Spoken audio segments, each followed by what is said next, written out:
Comic Timing is member supported by listeners like you over at patreon.com/comic timing. We thank you very much for your continued support of the show.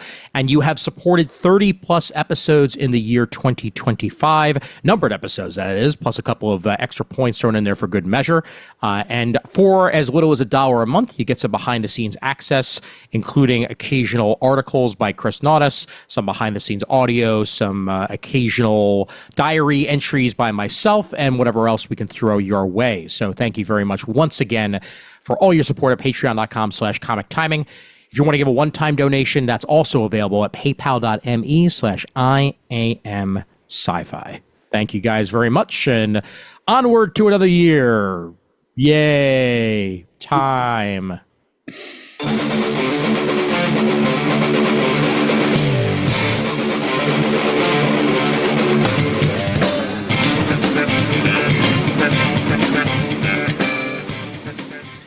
Hey there, folks. My name is Ian Levinstein, and welcome to episode 270 of Comic Timing. Finishing off the year with a nice round number. Not too shabby on that. And, of course, joining me on this previews journey, as usual, are two members of the Time Bubble crew because they are very behind on their comic books. Mr. Adam Murdo. Adam, what's going on? Well, Ian, the Christmas season is leaving me bloodied but unbowed.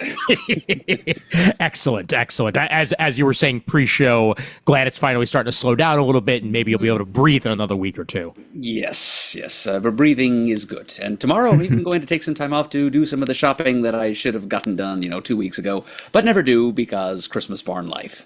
But of course. True. Yep. And the other behind man is Mr. Raph Suhu. Raph, what's going on? The junior member. I was just thinking you should bring back like older segments and like sub shows. Like, what would be great? Timing comics. Oh God. You gotta bring that. You gotta get in contact with Bob and see if he wants to do it with you again. If not, you gotta. That was one of my favorite throwaway bullshit moments of the show.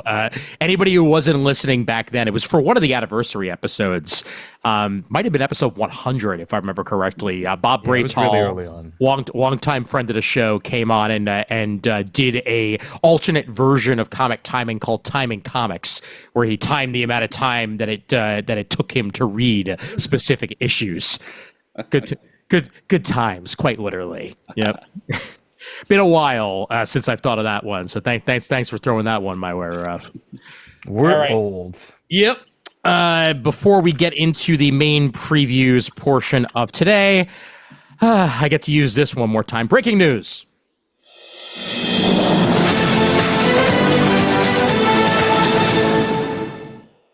Yeah, so it's all over for Diamond officially at this point. News broke 2 days ago that they are changing their bankruptcy from a Chapter 11 bankruptcy to a Chapter 7 bankruptcy. Now, for those of you who are not familiar with United States bankruptcy law, that means going from a restructuring deal to a we are closing entirely and selling off literally every single thing that we can possibly sell off, and will basically be ceasing to exist sooner than later. That's the main difference between a Chapter 11 and a Chapter 7. The bank has agreed to a brief extension on a loan which was granted to Diamond that was supposed to expire in November to fund a limited additional amount of orderly transition to Chapter 7. It will be the first in line to get any money that comes in for its $6.5 million loan. And if it doesn't get fully paid, Diamond owner Steve Jeppy is personally on the hook. Jeez. Now, it's all over. Unfortunately, this means that 100% publishers are not getting what's owed to them. This is all basically Diamond selling off whatever stock they have, whether or not it technically belonged to them or not. Since they, were distributing it, it's theirs. Legal or not, it's a very tenuous situation, but they're basically going to be selling off every single thing that they possibly can to sell off and pay off their debtors. and in turn shutting down. So you're saying I can't get my job back? Yes, that's official, Raph. Yes, not that you wanted it. Darn it! Not that you wanted it anyway. No. But yes, all that stuff's already been sold off, mind you. So like the important parts of Diamond have already been sold off to other players. This is basically what's remaining with Steve Geppi that is entirely gone in this situation, which of course would be whatever stock they had left and whatever bits of their publishing arm they didn't sell off to either Canada or otherwise. So and my copy of Daggerheart. Yes, and your copy of Daggerheart, exactly. Yeah. I'm sorry. There may be amounts in some other escrow accounts, and there's been an $8.5 million of earnest money that Alliance Entertainment paid after it had been declared the winning bidder in the auction for Diamond's assets. But that deal fell apart when Alliance Entertainment discovered that Alliance Game Distribution did not have an ongoing relationship with Wizards of the Coast, as we very well remember. So, yeah, rest in peace, Diamond. You had it coming. You had it coming. You only had yourself to blame. To quote some Chicago on us here. It's been coming for an entire year, and I'm kind of glad to be able to stop talking about it, quite frankly, after this is all said and done. So, oh well. But some shadows of the entity remains because we're still structuring these episodes of ours around the catalog that was. Indeed. Yep. A whole bunch of the companies that used to be with Diamond are now either with Penguin Random House or Lunar or, somewhere in between, and still have stuff available there. It's just so fascinating how fast what was once a monolith can easily wind up just dying off. And really what it all comes down to is that it never even really deserved to be the all-knowing Oz that it once was. There really shouldn't have just been one distributor of comics. And in a very tenuous scenario where print publishing in general is kind of on a downturn, even if the money's still there, for someone like Diamond who made their entire money off of distribution, essentially, you're gonna go if you don't catch up. Here's the thing: as the one person that can provide any sort of inside baseball, even if it's 8 years out of date, and I'm not held to any sort of agreement or anything. So, I will say from my time at Diamond, things were already, the bubble was. I mean, I was there for the peak of the Funko bubble. Mm-hmm. Everyone and their uncle had Funko Pop exclusives, and that was selling through, and people were buying 80 Funko Pops a month. Still, between I gotta say, the impression. So we all have our impression of Diamond from the outside, right? How it became a monopoly and all this. Mm-hmm. The impression that they gave me from the inside is that they literally would just happen to be the last one standing, and they scrambled to pick up what they could. Yeah. And it's just they were there by default. Right. And the reality is, I don't know what the agreement is between DC and Lunar, or the Marvel and Random House. I'm not that concerned about, because I don't think even if Random House got a better deal than Diamond did, I don't think Marvel comic books are a significant portion of their profits. Yes. Let's be real. Right. So I think this is more for Lunar and DC. But from what I understand, the Diamond was given an agent's fee to distribute the comics. They weren't making. It's not like a distribution deal with other companies where it's hey, we are, retail is $20 for this item. Mm-hmm. We're going to give it to you for $8. You're going to sell it to your, customers for 10 to 12, and then they'll sell it for 20. Yeah. It's more hey, here's X amount of dollars, distribute our comics. and the margins may or may not have been. The impression I got, because I don't know the real numbers, but the impression I got was the numbers weren't that number wasn't very high. And that's why they had expanded the sales department, which is what I was a part of, because they wanted to aggressively get into the collectible and toy market because they had Diamond Select Toys and they wanted to, and Diamond Select Toys was starting to do more than just a handful of Marvel Selects and a lot of mini mates. They were the same can be said for stores themselves. I mean, if the illustrious Eberly was here, he would go into the fact that Wild Pig, when it was struggling, Magic was making up a lot of it. Both cards and games and toys in general. That's how a comic book store survives is by divesting, having as many things as possible that you can possibly sell. And, clearly Diamond was trying to do that. It's just they switched to that strategy way too late in an industry that was very much, on its last legs. Not to mention, and, we talked about this 800 times, didn't really go digital at all. Well, that's not their call. It's the publisher's call. Yeah. No, of course. But, if given the opportunity, I'm sure that, say, for example, in a world where Comixology had gotten bought by Diamond instead of Amazon. I was just thinking that. Exactly. Then that would have given them that digital distribution arm, or even one of the smaller ones. There's plenty of other digital publishers out there that if given the opportunity, may have very well strengthened the revenue that were coming in and possibly given them another stronghold. But we also know that digital only takes up so much as well. But it's still a way to keep yourself afloat. But this is all what ifs at this point. Also, two of Diamond's largest national level retail accounts at least were GameStop. Yeah. And what do you mean? Their stock's doing great. What are you talking about? And God, I don't even remember the name of them anymore. But do you remember those monthly Nerd Box things? Oh yeah. Nerd Crate, Loot Crate, Loot Crate. It was Loot Crate. Yeah. That was the other one, and they both went under.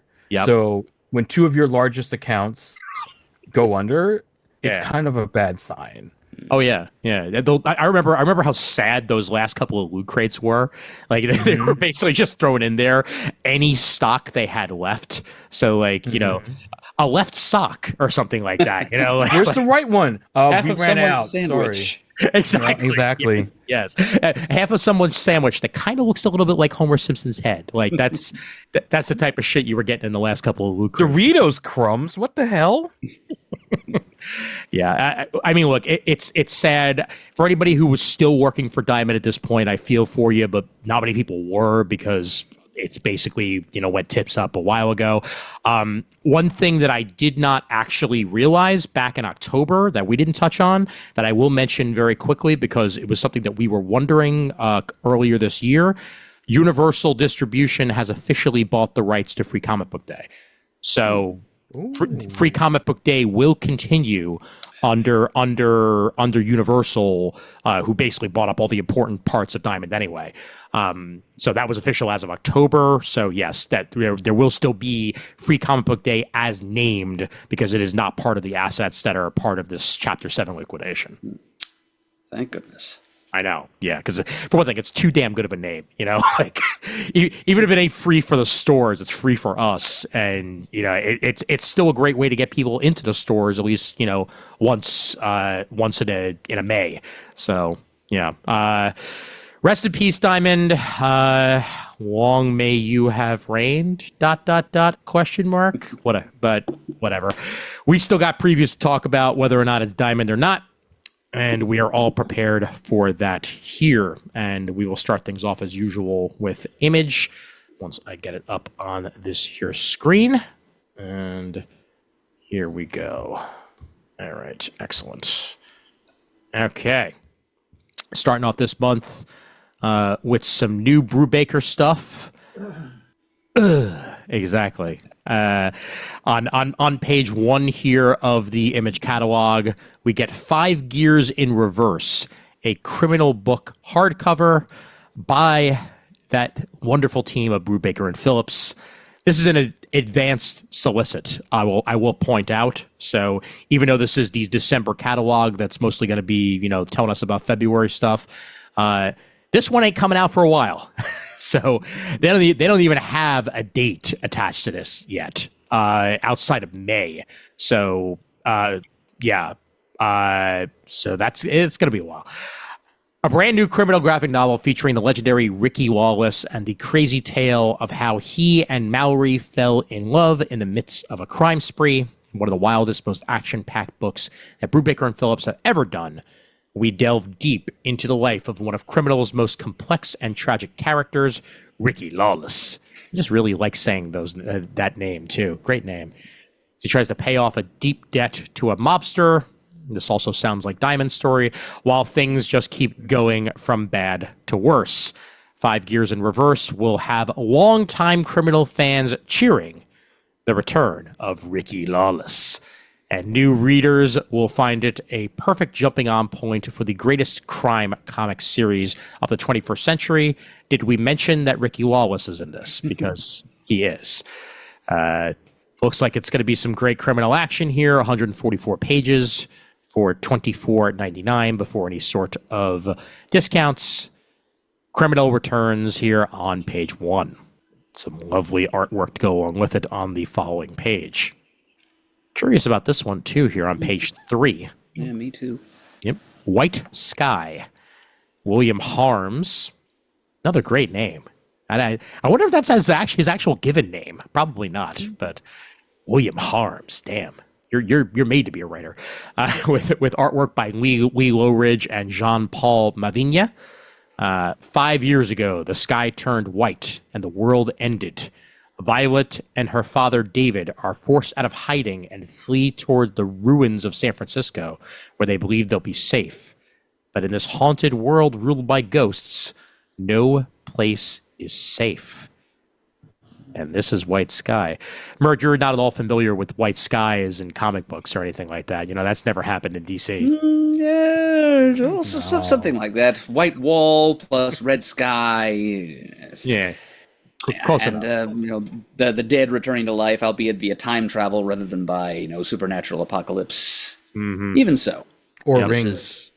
We've seen plenty of zombie apocalypses. I don't think we've seen too many phantasmal apocalypses. So this has piqued my interest too. Yeah, absolutely. Plus the lovingly rendered destruction on the preview pages here look pretty damn cool. So this may be your.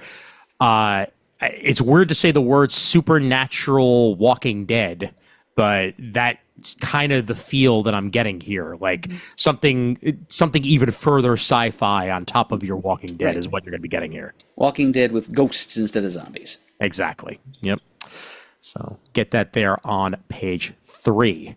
Raph, this one looks like it's made for you, quite frankly, on page 5. Death Fight Forever. Let's see here. Super Thief, Bruiser Brothers, Crash and Bash Bagel jump into action to help Commander Thunderfang? Is that what that says? Yeah, Thunderfang? Commander Thunderfang, the one and only. Yep. Fight interdimensional crime boss Lord Slyther. But a run-in with Marla Mendoza, leader of the Cops gang and Psycho's most formidable loyalist, changes the course of Bash's life forever. This is so like punk 80s cartoon. It's like an overload of like nostalgia here. This is amazing. Oh, 100%. God, I'm trying to remember. Do you remember that like 80s action motif? Kung Fury. That's what I'm thinking of. Yes. Yeah. Yes. This feels very Kung Fury. Yes. and Andrew McLean and Alexis Zirrit are here for it. Like if you threw Jean-Claude Van Damme and Steven Seagal into a blender, I think you would probably wind up getting Death Fight Forever chunky bits and all, quite frankly. So Death Fight Forever 5-issue miniseries available here on page 5. I may very well wind up checking this out when all 5 issues are available. The artwork in and of itself is so like G.I. Joe-ish, but with like a little bit off. Yeah, like it's a little bit of leg. Kirby too. Yeah. Excellent. Yep. Good stuff. And then on page 7, we get Dork. Dork. Half dwarf, half orc, all dork. Gotta love it. Brett Bean and Jean-Francois Bouliot are the team behind this. You had me at magic talking eyeball shield. Yes, that's the quote from Robert Kirkman. You also had me at that, quite frankly, because that is an awesome prop to be carrying around. With a wholly inconvenient doomsday prophecy, the half-dwarf, half-orc, all dork is fated to end the world. Soon every human, elf, goblin, dwarf, snargletooth, necroid, ice giant, trauma llama, and at least 3 other unpronounceable magical creatures will know his name and want him dead. There will also be chicken. Oh, good. Yeah, good. Leroy Jenkins Right on, will be man. happy. Yeah. Yep. Good on that. Dork available on page 7. Insane artwork on the next couple of pages to go along with it. The title of the first issue is Dork Days Ahead. All right, this guy's head is in this the is right perfect. place. Oh yeah, absolutely. It's got a very nice mix of like childlike like illustration meant for kids. Like it's sort of like a child's cartoon style, but it also looks very, very bloody. Oh, absolutely. Yep. Meanwhile, on page 9, The Scorched, issue 50. Part 3 of an oversized issue with a story that crosses over into all 3 of the number 50s that came out in the past months, including King Spawn, Gunslinger Spawn, and The Scorched. This concludes that story. So any of you Spawn Extended Universe fans, you got yourself here for that. And story, get ready for this. The story is by The Scorched number 50. Oh, wow. It practically writes itself. Yeah, exactly. Exactly. Because it did. I don't know if that's a typo or if that's them just saying they don't know who's writing it yet, but nonetheless, available for you there on page 9, The Scorched number 50. I'm going to say the answer is yes. Yes, you're right. You're absolutely right. Yeah. New miniseries by Simon Burks, The Thing on the Doorstep. The plot twist is it's stolen by porch pirates before the story even begins. Nuts. That's it. Spoilers. Yep. Second page. That's it. It's over. No 5-issue miniseries, just 2 pages. That's it. Oh, well. At least we captured it on our Ring camera. But Daniel Upton and Edward Derby have been best friends almost their entire lives, right up to the point Daniel shoots Edward dead in the Arkham Sanatorium. Wow. How could they even get away with that? Jeez. Arkham Sanatorium, Arkham Asylum. All right. Not my city. A crime Daniel swears he didn't commit despite all the evidence. What happened on that fateful day in Arkham? I don't know, Batman, but you'll find out in this 5-issue miniseries, The Thing on the Doorstep. Well, in fairness, I think the name Arkham actually predates its association with Batman. I think it's a Lovecraft thing. Yeah, it's a Lovecraft thing, I'm pretty sure. Yeah. Still, though, it's kind of hard for your brain not to go there. That's true. Yep. Page 11 for that. Oh, all right. We've got the latest Universal Monsters miniseries from Image here, and it's Phantom of the Opera this time. Written by Tyler Boss with art by Martin Simmons. The horrifying new vision of the story you only think you know. And watch out for that falling chandelier. But, yep. After a series of violent crimes racks the Paris Opera House, Christine Dubois' career is in chaos. But the show must go on, and Christine will discover that no one, especially the mysterious voice whispering from the eaves, is what they see. So I guess the Phantom of the Opera is here inside my comic. Yes. You are correct about that, Raph. Yes, that's Thank very. you. Thank you very much for that. clarification. Yeah, no, totally. No, anytime. Just wanted to get that out there. Also, just thank you for not singing it because that. No. That's way too protracted. All right, good. Because we would have been sitting here a while if you started with Yes, exactly. That goes on for so long. It does. It really does. All right, that's available there on page 13 with some beautiful artwork previewed on the next couple. Good stuff. Very J.H. Williams II on the artwork. All right, Hama Files. G.I. Joe, A Real American Hero #2, first appearance of Quinn. Reprinting that, Don Perlin, Jack Abel, and Bob Sharon on the artwork chores for this Larry Hama story from years gone by. And the remember, that's Skybound that put this one out, not Marvel, even though that corner box looks very familiar. But, what are you going to do? Reprinting that in full. So do check that out for any of you G.I. Joe fans on page 15. Then there's a black and white one-shot of Radiant Black. That's pretty cool. Oh my God, it's been 5 years? It's hard to believe it's been that long already, but yeah. Oh, wow. Holy crap.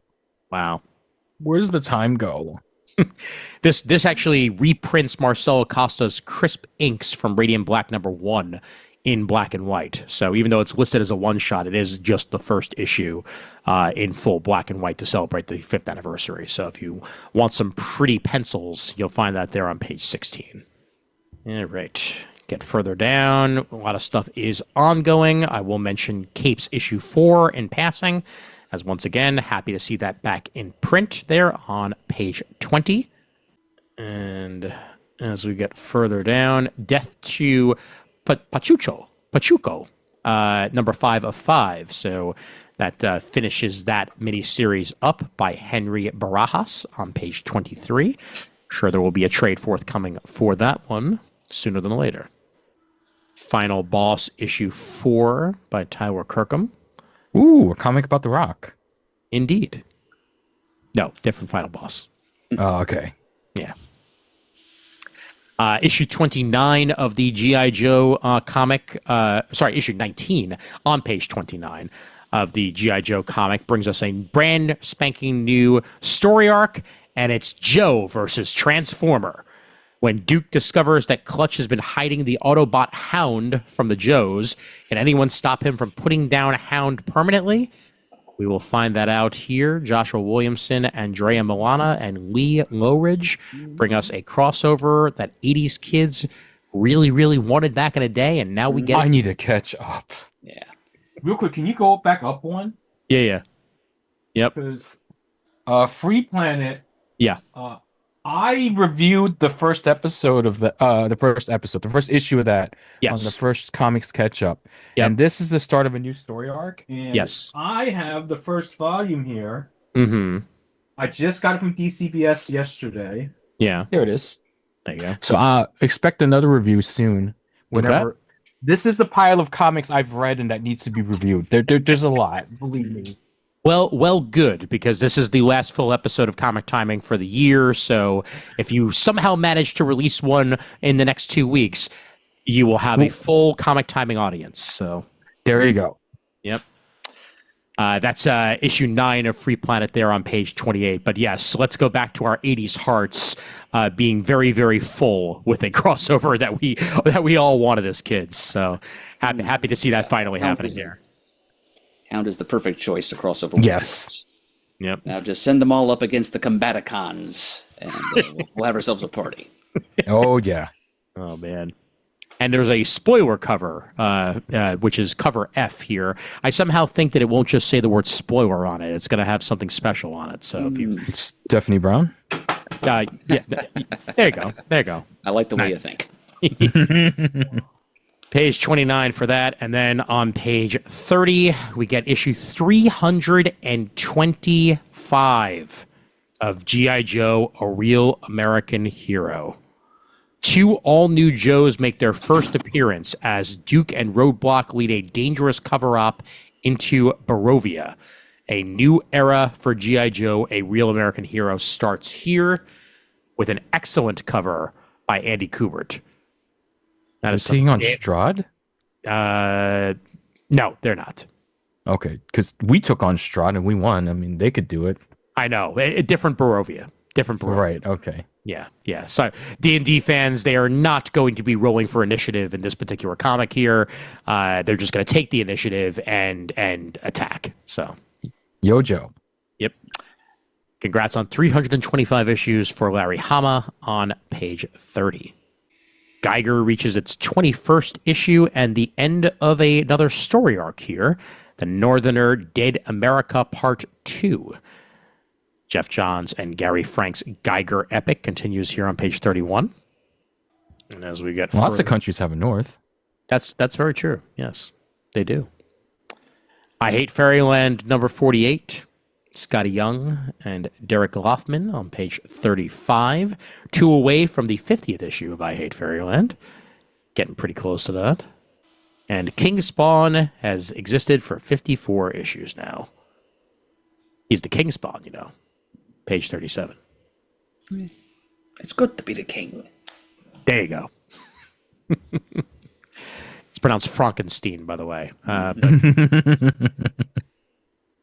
Power Fantasy reaches its end of arc, issue 16 as well. Kieran Gillen and Casper Wingard on the writing and story.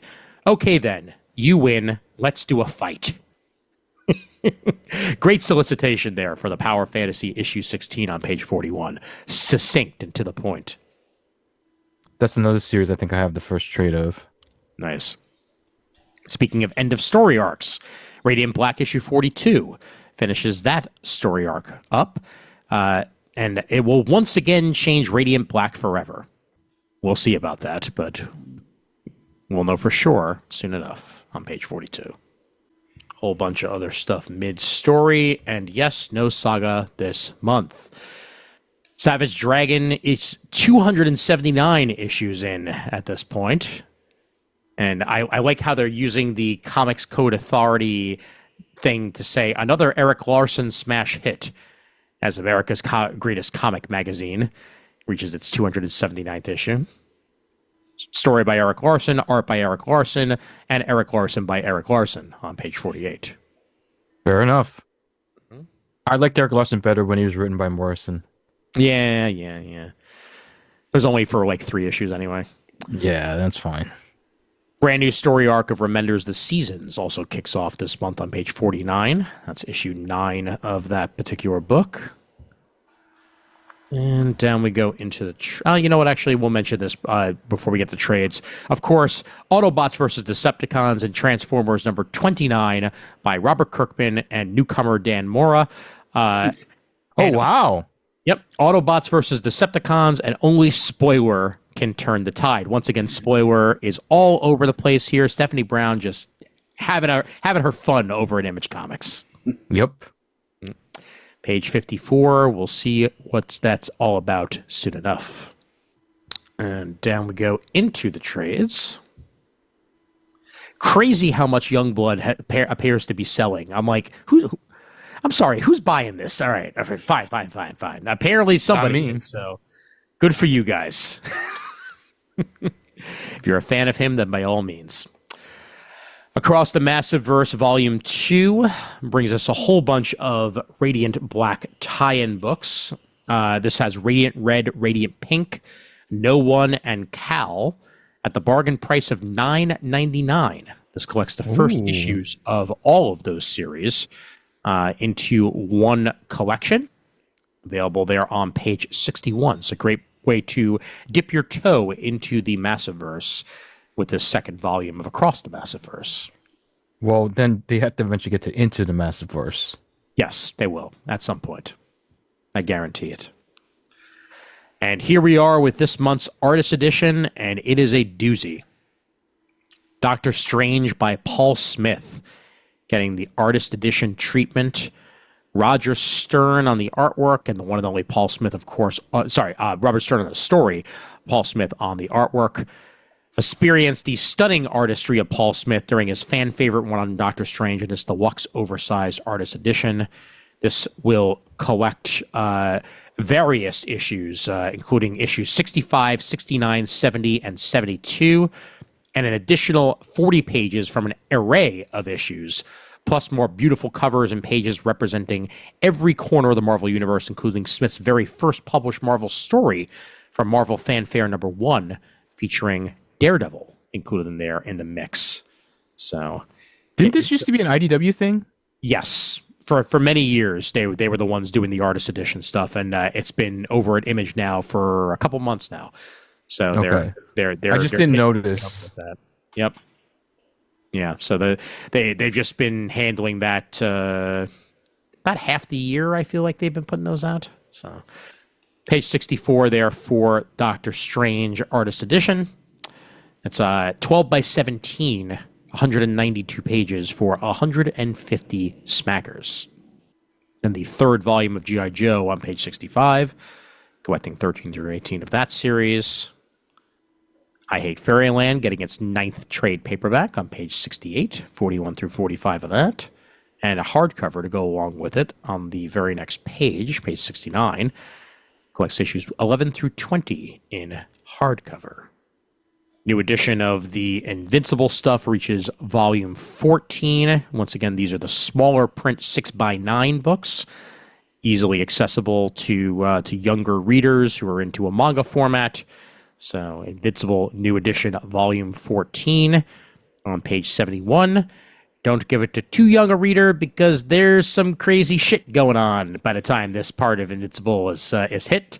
So 79 through 84 of that series. We also got ourselves the Juniper Lodge on page 72 here. Another advanced solicit by Dustin Weaver, Jeremy Barlow, and DJ Bryant. Art by the eponymous Dustin Weaver. Dreamy and haunting collection of standalone tales where perception unravels, identity fractures, and reality bends. That's my favorite type of bending. Delivered with visionary style by the one and only Dustin Weaver. Twisted Town in the Old West sacrifices one of its own every 12 hours at the demand of a demonic gun. A man finds his mind is trapped in the brain of an insect and believes the normal world he sees is a delusion. Help me! An abandoned roadside motel is home to an entity that has captured the imagination of a passing comic book artist and is drawing him back. All that and more available for you in the Juniper Lodge. Some very much Outer Limits-esque action going on here on page 72. Collects stories previously published in Packless, issues 0, 1, 2, 6, and 9. And we'll call out Redcoat Deluxe Book 1 hardcover by Jeff Johns and Brian Hitch. Collects all 14 issues of the Redcoat series from issue 1 through 14. 472 pages of sexy Brian Hitch artwork there for you on page 74. The Universal Monsters Invisible Man hardcover. Speaking of the Universal Monster stuff that's been coming out, James Tynion IV's take on the Invisible Man out in full in hardcover here for $24.99 on page 77. 4 issues. Yep. 4 issues indeed. And that concludes Image.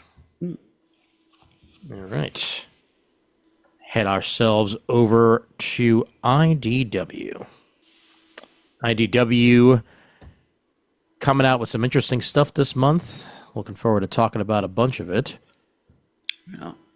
A SpongeBob SquarePants art book, for example. Indeed. Yep. Here on page 2 of the catalog, SpongeBob SquarePants, The Art of an Undersea World by Tracy Miller Zarnecki. And just like you said, 25 years of SpongeBob SquarePants, and this artwork, this art book goes behind the scenes on the award-winning television series and its spin-offs, along with all feature films, including SpongeBob's newest, the SpongeBob movie Search for SquarePants.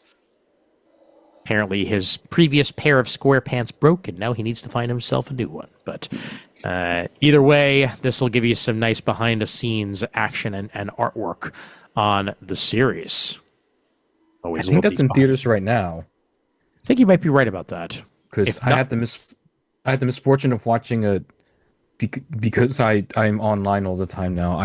Someone showed me the music video for this movie with an Ice Spice song, and it's just what are the lyrics? SpongeBob, big guy, pants okay. SpongeBob, big guy, pants okay. Okay. With a very good beat, but just SpongeBob, big guy, pants okay. Now I just want to hear you Shatner that entire thing. Not now, but eventually. We'll save it. We'll save it for another time. All right, yeah, but we'll spare the listeners. But by the time this episode is out, it will be in theaters as the release date is December 19th. So I see. Yep. I thought it was out already. No, we're it's coming out basically this month. So yep. Mm-hmm. On page 4 here, we get issue 15 of the Teenage Mutant Ninja Turtles ongoing, with, of course, Freddie E. Williams on the artwork chores. Friend of the show. And Yang, on the story. About to kick things into a higher gear, according to CBR, which used to stand for Comic Book Resources and now just means CBR. It just means Kabur. Exactly.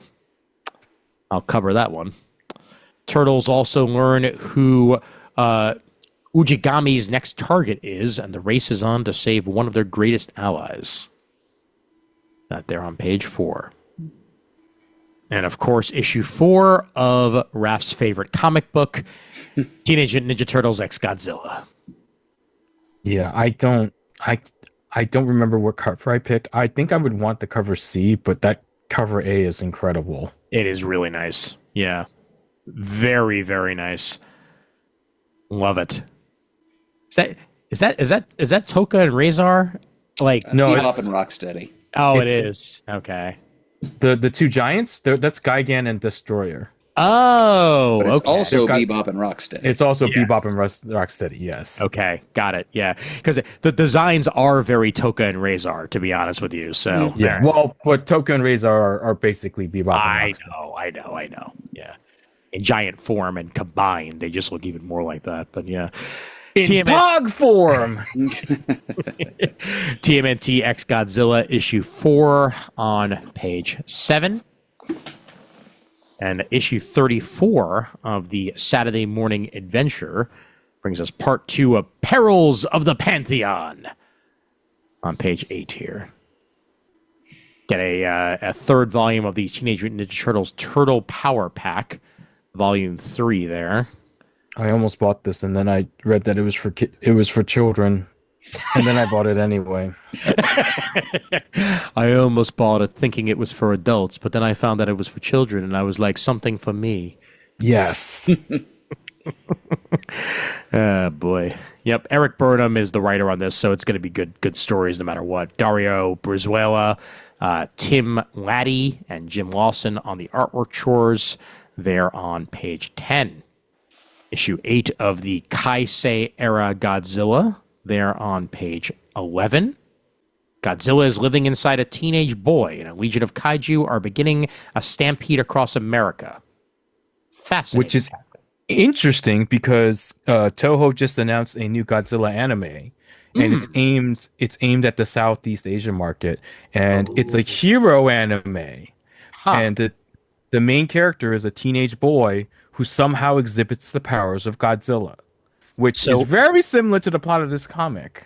I was going to say, so what you're saying is that it's this. It's basically this. Well, that main character looks a lot like Deku.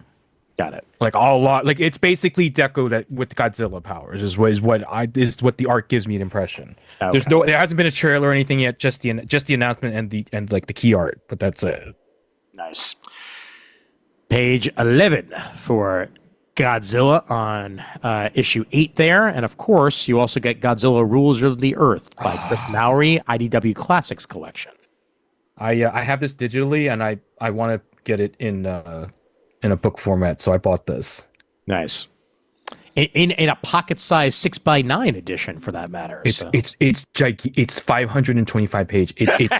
It's 25 issues. It's gonna be. You're not putting that in your pocket.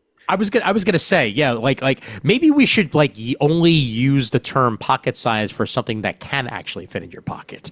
Right. Just because it's smaller than the average, like literally, it's like if it was a regular size trade, it would probably be like the size of this Critical Role, like this D&D Yeah. book, like except like maybe the little. It's gigantic. Oh my god. I can't imagine. I'm gonna have so much fun reading this on the train. Oh, and look at the artwork.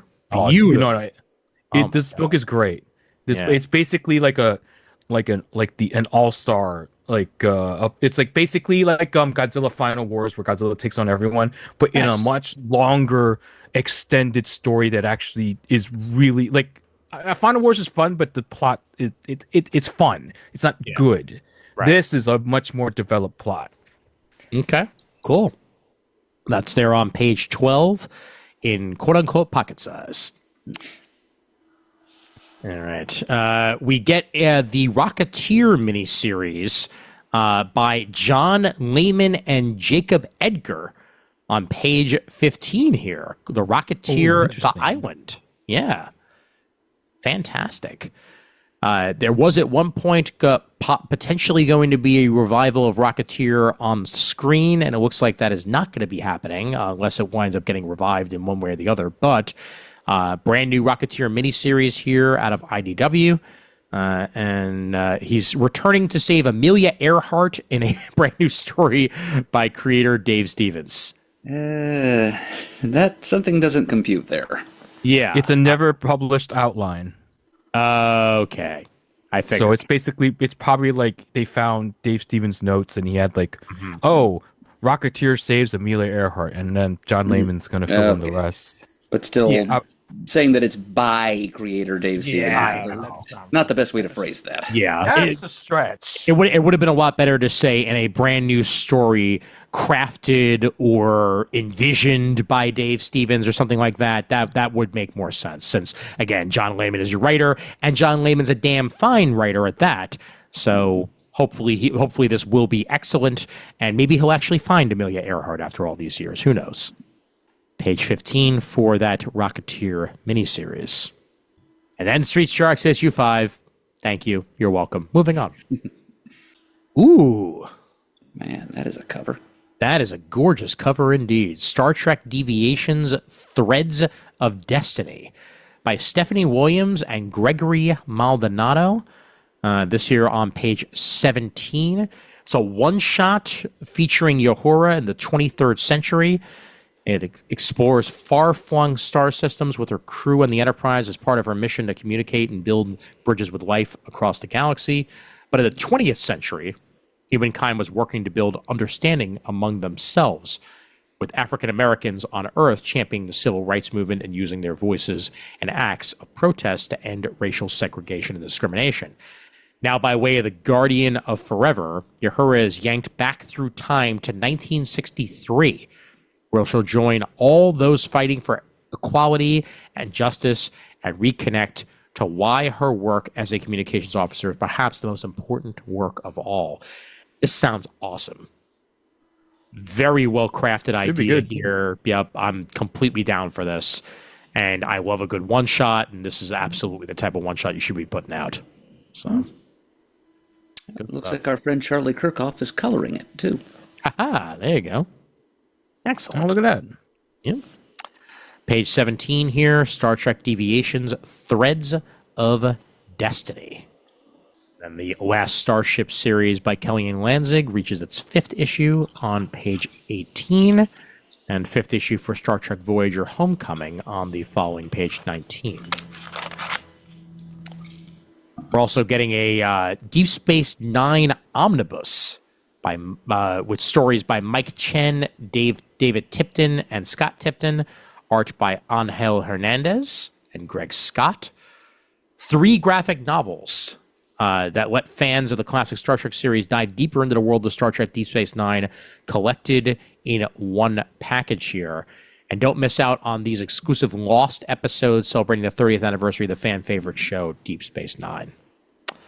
So this is Fool's Gold, Too Long a Sacrifice, and The Dog of War, plus the short stories Latinum Glove, Mother's Walk, Frontier Doctor, Only You Can Save Yourself, and The First Year. All available here on page 20 in one giant-ass collection. Damn fine artwork. On we go to Lower Decks issue 16. Just as the case of the missing Lapirians was about to come together, the Cerritos was heavily damaged in a dogfight against an unidentified vessel and forced to return to Federation space without the away team. Together, they formulate a heist to steal a decommissioned starship and mount a daring rescue before their unknown assailants blast Laponia and their crew members away. Our Lower Decks issue 16 on page 22. Now, here was the cover for IDW this month, and we finally get to hear in IDW Dark, or IB Dark, if you look at the logo. True. Smile for the Camera, #1. Hannah Rose May on the story, and Miriana Puglia on the artwork. It's Fashion Month 2005. 5 young international models have just landed in New York City, ready to tackle 4 grueling weeks of runways, press, and cameras as they try to make it big. The girls become fast friends until one seems to crack under the pressure. Little does everyone know that she is afflicted by the entity, being bent on destruction and pain as it seeks to destroy lives through its horrific visions. So jump into the world of Smile for this one. Yeah, it's the movie, right? The movie franchise. Yeah. Mm-hmm. Yep. First comic book for Smile, and looks like it's taken place any further past than any of the movies have. So do check that out on page 24 if you are into very creepy images of people smiling, which is basically what that's all about. All right. Here we go for Twilight Zone. All right. Ooh, get ready. Stretch it out a little bit. Ooh. Me. All right. This all-new Twilight Zone anthology series comes to a close with its final standalone issue. Our fresh tale resonates with the iconic original television show that's captivated audiences for over 60 years. Like the show, this story will be revealed in terrifying black and white. Imagine, if you will, a world where the urgency of science meets the obstinance of humanity. Submitted for your approval, the tale of a brilliant scientist who finds herself on the brink of a monumental discovery. A meteor emitting cryptic audio waves has crashed into the ocean and plummeted into its depths. Only she has the skill to decode its signals. But in the Twilight Zone, even the most crucial warnings can be drowned out by the cacophony of ignorance. Ba-ba-ba. This one's by Francesco Francavilla and artwork by the same. So you're going to get some damn fine storytelling in this 5th and final issue of this miniseries. I think I'm buying the trade for this. Same here. Like it's an excellent collection of creators tackling one of the best damn franchises in existence. Yes, and doing it right too. Mm-hmm. Absolutely, Murd. Yep, 100%. Thought-provoking stories in glorious black and white. Mm-hmm. 100%. There's a thing in the suit. And we'll find out what that thing is through this very issue here. But yeah, page 27 for the 5th and final for now. Hopefully they will come back with further volumes of this at some point of the Twilight Zone out of Ibdark. Ibdark. That's all it is. All right. Anything else of note? Yeah, let's head on to some top shelf. So I forget that's always hiding at the bottom here. Where There's Smoke, There's Dinner. Confessions of a Cartoonist Cook by Jenny Hayden. Available in November of 2025. I think, actually, you know what? I think I talked about this one before. That's just an advertisement. I definitely remember us doing that. Indeed. Yeah. All right. Then I don't think there's anything else of note because everything else is ongoing, including the other stuff. But, a manga hiding here at the back. Why not? Kinryo Rock, Code Amrita, Volume 1 of 3, by Bingo Morihashi and Manabu Akashige. Vampires and drugs collide, because clearly they had to collide someday. In the first volume of the Code Amrita saga by Kinro Rock. What is the mysterious Amrita? 5 years ago, the world recognized the existence of vampires. Now, out of the shadows, vampires can live amongst us and share the world, at least within the 6 sanctioned districts. If a new society is to be born, it must first break a world. And for this transition to be orderly, there are humans and vampires ready to take care of any irregularities with the power of rock and roll, baby. Woo! That's what we get here with Kinryo Rock, Code Amrita, Volume 1 of 3, on page 38 here. Good manga artwork to follow on the next page, and that is that with IDW. So let's head on over to Titan. Conan the Barbarian, Tides of the Tyrant King, for free. Oh, this is their first Saturday in May Day offer. Ah, yes, you're right. Yeah, because they can't call it Free Comic Book Day because they're not with them. Okay, very interesting. Maybe they will also have it available for Free Comic Book Day, but who knows? But Conan the Barbarian, Tides of the Tyrant King, number 0, as you said, is their first Saturday in May book that Jim Zub and Jesus Marino are putting out. Maybe they're calling it that also because the rights hadn't switched yet, but whatever. Come on, who knows? There's no answers here. Conan of Samaria, dear God, believe that Tulsa's Doom's evil has been banished forever, and the Atlantean necromancer's dark power stirs once more, and if it cannot be stopped, the dead shall overtake the living. The tyrant king of Atlantis returns, and all shall suffer, unless Conan and his brave allies can turn back the tide. Find out more in Tides of the Tyrant King, issue 0, available for free in glorious first Saturday in May Day on page 6. Can't wait. I ordered a copy. Nice. All right. Head down a little bit further. Diablo gets its own miniseries written by Colin Bunn. So tie in to the Diablo video game franchise here with Diablo Dawn of Hatred, number 1. It's all about the evil's prowling sanctuary following the cataclysmic events of Diablo 4 and its first expansion, Vessel of Hatred. So any of you Diablo fans who are looking for a little bit more lore, you get some brought to you by Colin Bunn, who's an excellent writer, along with Daniel Serra. So do check that out on page 11. They just released the trailer for that first expansion during the Video Game Awards. Oh, cool.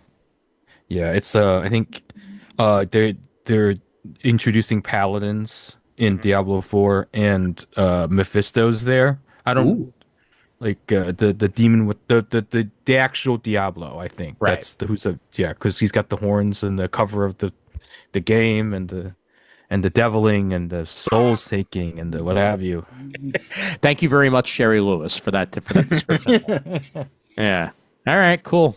Yeah. Now the only trailer from the Video Game Awards that I cared about was that Street Fighter trailer and how insane it was. So it looks wild. Actually, I am looking forward to playing Falcon Zero, but that's very specifically made for me. And super fighting robot Mega Man, but that's. Oh yeah. Yeah. Meanwhile, back to comics with Lunar, Curse of the BB Yaga. We get first of 4 brand new Lenore one-shots by Roman Dirge. One day in the deep dark forest, whilst out on a lovely walk, looking for some green grass to eat, Lenore and Ragamuffin find their chum Pooty, Pooty, at the bottom of a really deep dark well. Turns out he's been beaten up and thrown down there by a real dick of a bee. When things take a turn for the worse, when the bee comes back and proceeds to beat the living crap out of them all, and then his Gram, the legendary BB Yaga, turns up and all hell breaks loose. Mondays, am I right? So true. So true. Yep. Lenore Curse of the BB Yaga. First of 4 brand new Lenore one-shots available for you on page 17. Lenore is well loved by many a person out there. Get the 29th issue of Mr. Zub's ongoing of Conan the Barbarian, new pulp-tastic tales in the tradition of Robert E. Howard, as they call it here, with artwork by the great Doug Braithwaite. Damn. That's very nice there. On page 21. It's going to look good. It's going to be great. It's going to be great. Going to be a good book. You're going to read it now. It also doesn't help that I just watched the original Running Man for the first time, so I've got a lot of Arnold Schwarzenegger in my brain right now. Yeah, I watched Kindergarten Cop not that long ago for the 800th time. Yeah, original Running Man. Not good. Bad movie. I've heard. I've never bothered to watch it, but I've heard many times. There's a couple of things that are good about it. At least the new one, if not great, is good. and I'll take better than the original. Way better than the original. Yeah. Okay. Yep. Further along, Conan the Barbarian Scourge of the Serpent gets a 1-4 pack. If you want to catch it all up there on page 27. And let's see if there's anything else of note. Let's see. Unemployed Killers Support Group by Rio on page 40 here. For fans of Reservoir Dogs-style dark comedy and chaotic criminal camaraderie. Hey, that's me. A bold, bloody, and brilliantly offbeat ride through the lives of society's most dangerous burnouts. Welcome to the group. Check your conscience at the door. Walker Lloyd, once a deadly sniper, lost his vision and his job on a mission gone wrong. Now he's joined an unlikely circle of former contract killers, each grappling with their own personal collapse. Interesting premise here. Yeah. Unemployed Killers Support Group by Rio. Available for you on page 40. This was the 2023 Angoyemi International Comics Festival shortlist nominee. So now available. I'll give this a look. Yeah, now available in English. Check it out on page 40. We also get Gizmo Riser Volume 1 by Rokusuna. The Towering Kingdom of Urunaria. Gotta make sure you pronounce that right. It's going to sound really bad if you don't. Society is literally built on inequality. The wealthiest reside at the top, while the poor are confined to the dark, crumbling depths below. Wait, how is this a sci-fi premise? That sounds anyway. Yeah. For Kuro, a young slave raised by his uncle in the lowest levels, life offers no future. Only labor, loss, and silence. But when his uncle is executed by the state, Kuro inherits a mysterious device, Gizmo, not Gizmo Duck, a pair of mechanical gloves with the power to grip, scale, and defy the very system built to crush him.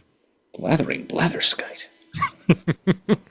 I mean, these are basically grappling hook gloves, so okay, sure, why not? Gizmo Riser by Roku Souna. Gripping sci-fi debut, perfect for fans of Blame, Deadman Wonderland, and Made in Abyss. Available for you on page 43. And that will close out the Titan catalog. And let's head over real quick to Dark Horse, and then we will do DC. All right, Dark Horse this month starts off with a Star Wars book. On its very first page, George Mann and Partha Pratim bring us Star Wars The High Republic Adventures Pathfinders. 20 years after Phase 2 of the High Republic, a brand new team of Republic Pathfinders is dispatched to a distant corner of the galaxy to investigate the strange death of a Jedi Master. But as the team wades into a web of mystery, they discover not everything about this mission is as it seems. The team save the day and solve the Jedi's mysterious demise. Find out in this all-new 6-issue mini, Star Wars The High Republic Adventures Pathfinders. Available His senses were dulled. It's really easy. The Master's senses were dulled from smoking so much weed. Ah, dude. I mean, Reaganomics. an entire republic of people being high. This is ridiculous. That's just Someone's got to great. get something done. Wow. Dude, I can see stars. All right. Lands Unknown, The Skinless Man. Sounds like it's going to be a comedy. Uh, ben Stenbeck, the writer and artist of this, with a cover by the one and only Dave Stewart to go along with it. A stormy night in the mountains forces a lone traveler to take shelter in a witch's house, where the witch spins a yarn of the mysterious and merciless skinless man who is in pursuit of new skin at any cost, and the gang of warlocks who were foolish enough to try to deceive him. Lands Unknown, The Skinless Man weaves a tale for you. 2-issue series. First issue here by Ben Stenbeck, available on page 4. I don't know, I'll give him the skin off my back. Just the back, though. I need the rest. Yeah. Can't hide that. Tim Seeley's latest He-Man series continues past its first arc. I kind of thought the Sword of Flaws, or whatever it was called, was going to be a miniseries, but we're moving on here. There's a 5th issue starting a new arc called The Battle of Snake Mountain, which is a fairly enticing title. It is. And the art is by Riley Brown. Yep. With a great cover there by Jim Karalempidis, if I'm pronouncing that correct, but who knows? But yeah, no, good. I'm happy to see this continuing here. The first arc looked very interesting to me, so I may have to try to track that one down. Page 7 gives you more Masters of the Universe action. Further down, we get Mega Host, reaching its 2nd volume by Gabe Soria and Gideon Kendall.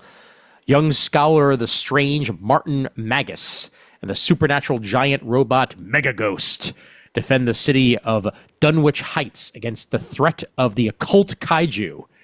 Wow. Yet another book made for you, Raph. Yeah. But a new menace looms I'm getting overwhelmed here. the sinister necromancer known as Ultra Ghoul has made a deal with the Nether Gods, dark powers from another dimension, to give him the power to defeat his arcane archenemy once and for all. This is the return of Mega Ghost for a brand new arc, available on page 9. This is going to be a 4-issue miniseries. And Usagi Yojimbo gets a Kaito 84 series, part 1 of 5, written by Zach Rosenberg with artwork by Jared Cullen. In 1984 Osaka, the bloodline of Miyamoto Usagi lives on through Kaito Usagi, a cunning rabbit thief with a rebellious spirit. He embodies his ancestors' legacy in a way the stoic samurai we know and love never could. A daring new heist for a legendary spear sets Kaito down a perilous path, forever altering his destiny and placing the fate of Osaka, perhaps the world, on his shoulders. So this is the descendant of the Usagi that we know. And this is a brand new take on the character, set in a closer to modern day. Kaito cool. 84 #1, 5-issue miniseries on page 10 here. And it's a team of creators who are not Stan Sakai taking a stab at an Usagi-related character. Exactly. Also, look at that cover C by Jim Rugg. The Miami Vice send up, gorgeous. Totally. Good stuff. American Caper reaches its 5th issue. This is an ongoing series. Dan Hauser and Laszlo bringing us that, along with David Lapham on the artwork chores. So that reaches its 5th issue on page 12. Minor Threats: The Last Devil Left Alive reaches its series finale. Patton Oswalt and Jordan Blum, along with Scott Hepburn on the artwork chores for this one. Available for any of you Minor Threats fans on page 16. Night City, by the way, just want to point that out as well. That was on the top of that page. That's the 2nd issue of that. It's going to be a 3-issue series. And of course, it's by Matt Kint. So it's going to be great once it's all collected. Yep, Matt Kint teaming up with 100 Bullets' David Lapham. Indeed. Yep. Good stuff. Powers 25 reaches the 7th of its 12-issue run. Bendis and Oming continuing that on page 18. And issue 2 of Touched by a Demon by Kristen Gudsnuck, writer and artist of this. Disheartened after the disaster that was his first attempt at saving a soul, Bifrons gets the opportunity to try again when a man comes to B&Z hoping to save his marriage. But Bifrons is learning that the road to salvation is much rockier than the road to perdition. This is a 4-issue mini here with a great title like Touched by a Demon. Just thinking of Touched by an Angel. Yeah, me too. Good stuff. They're on page 20. And then the 5th of 6 issues of the latest Umbrella Academy miniseries, also available there at the bottom of that page 20. EC Archives Panic gets its first volume collection here. Al Feldstein, Nick Meglin. This collects the first 6 issues of that, including the banned early issues as well. So going way back into the archive for stuff that was not even allowed to be printed at one point on page 25. Thanks, Comics Code. You're the best. Yeah. No, you're not. No.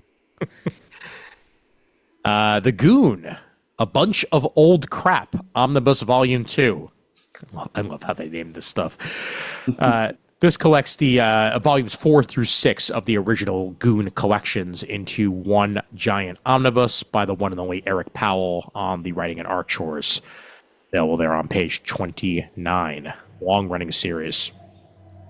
And then Nerd Inferno, The Essential Evan Dorkin. The very first interview that I ever did on this show, and I got my ass handed to me. I will continue to point that out. God bless you, Evan Dorkin. You made this man 20 years ago pee himself in shame. But it's great to see a collection of all things Dorkin like this, bringing you some of his best stuff from Dork over the years, as well as Eltingville Club and Milk and Cheese. All in one package here, available on page 30. Oh, it's got a quote from Patton Oswalt from Rakakuni and Minor Threats. Ah, yes, indeed. Milk and Cheese is the cream of the crop and butter bomb of hilarity, and one other lactose-based metaphor. Thank you, Patton, for that one. Daniel Friedman's Stimulus gets a full collection as well. So that is a full sci-fi anthology graphic novel featuring 12 interconnected stories illustrated by multiple leading artists in the comic book industry. All available there for you on page 32. And I think that's going to conclude the Dark Horse catalog unless there's a manga that started. And there is not. So onward we go to DC. And DC, DC, thank you very much. As the beginning of this DC catalog brings back Vertigo. And this was announced over a year ago, but the titles were announced at New York Comic Con. And now we finally get those Vertigo titles for you all. And on page 2 of the catalog, we're getting The Niche House by the Sea, issue 7, under the Vertigo imprint that it so deserves to be under. James Tynion IV, art and cover by Alvaro Martinez Bueno. So that's an ongoing there. But we get Bleeding Hearts, number 1, the first of the true return here, by Denise Camp and Stepan Morian on page 4. The zombies won, and 10 years after the fall of humanity, they're the dominant form of life or non-life on Earth. They developed their own cultural practices, their own language, their own society. Mouse pokes golf ball through hole in head. Poke for short, is a beloved member of his community, and with his brother in arm, Mush, he's happy to shamble along through the only world he can remember, until the day his heart mysteriously starts beating again, and in a blink, the first humans he sees have stopped looking like food and have started looking like friends. The team behind 20th Century Men, the bold mission statement that launched writer Denise Camp and artist Stepan Morian to the next level of comics industry, have reunited to bring you a world ruled by ruthless kill or be killed logic, pitted against the demands of a single beating, bleeding, emotional heart. Very much Warm Bodies. I was just thinking that one of my favorite recent movies about zombies. This takes a very interesting, similar take on that into comic book form, and I'm going to be all over the shit when it's out. So, Bleeding Hearts #1 by Denise Camp, the first new ongoing available from Vertigo. not to disturb you, but that movie came out 12 years ago. I don't care. It came out yesterday. I not to disturb you, Raph, but I don't want to hear it. La la la la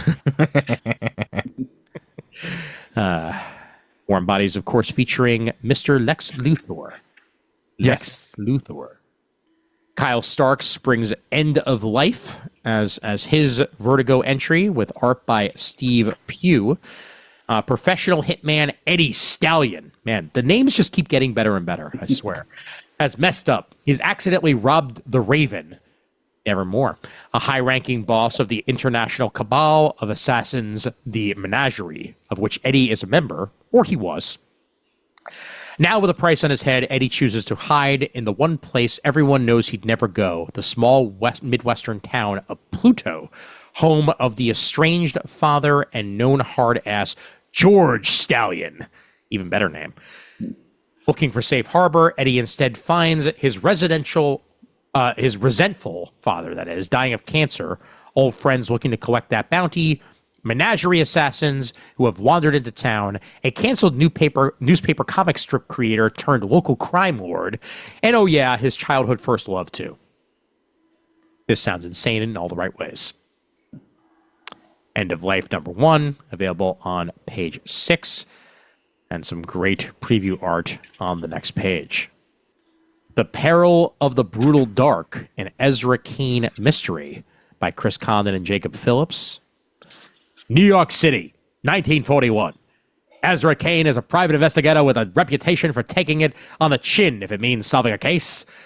But it's his former life as an archaeology student that makes him the only man to track down an artifact that's gone missing from the Museum of Natural History. An ancient anvil said to hold the power of the great god Hephaestus. If someone could harness that power, they could bend nations to their will. Science fiction, quirky, quickly becomes Kane's reality when a shadowy sect calling themselves the Brutal Dark appears in the city, wielding resources that defy human logic. Now Ezra is the only thing that stands between them and their plot to overthrow America. Why did I become JFK? I don't know how that happened. Well, but either way. The Peril of the Brutal Dark. It's Chowder. Chowder. An Ezra Kane mystery #1 here. Love me a good mystery and throw in some supernatural on top of that, and it's just going to make me even happier. Available out of Vertigo on page 8.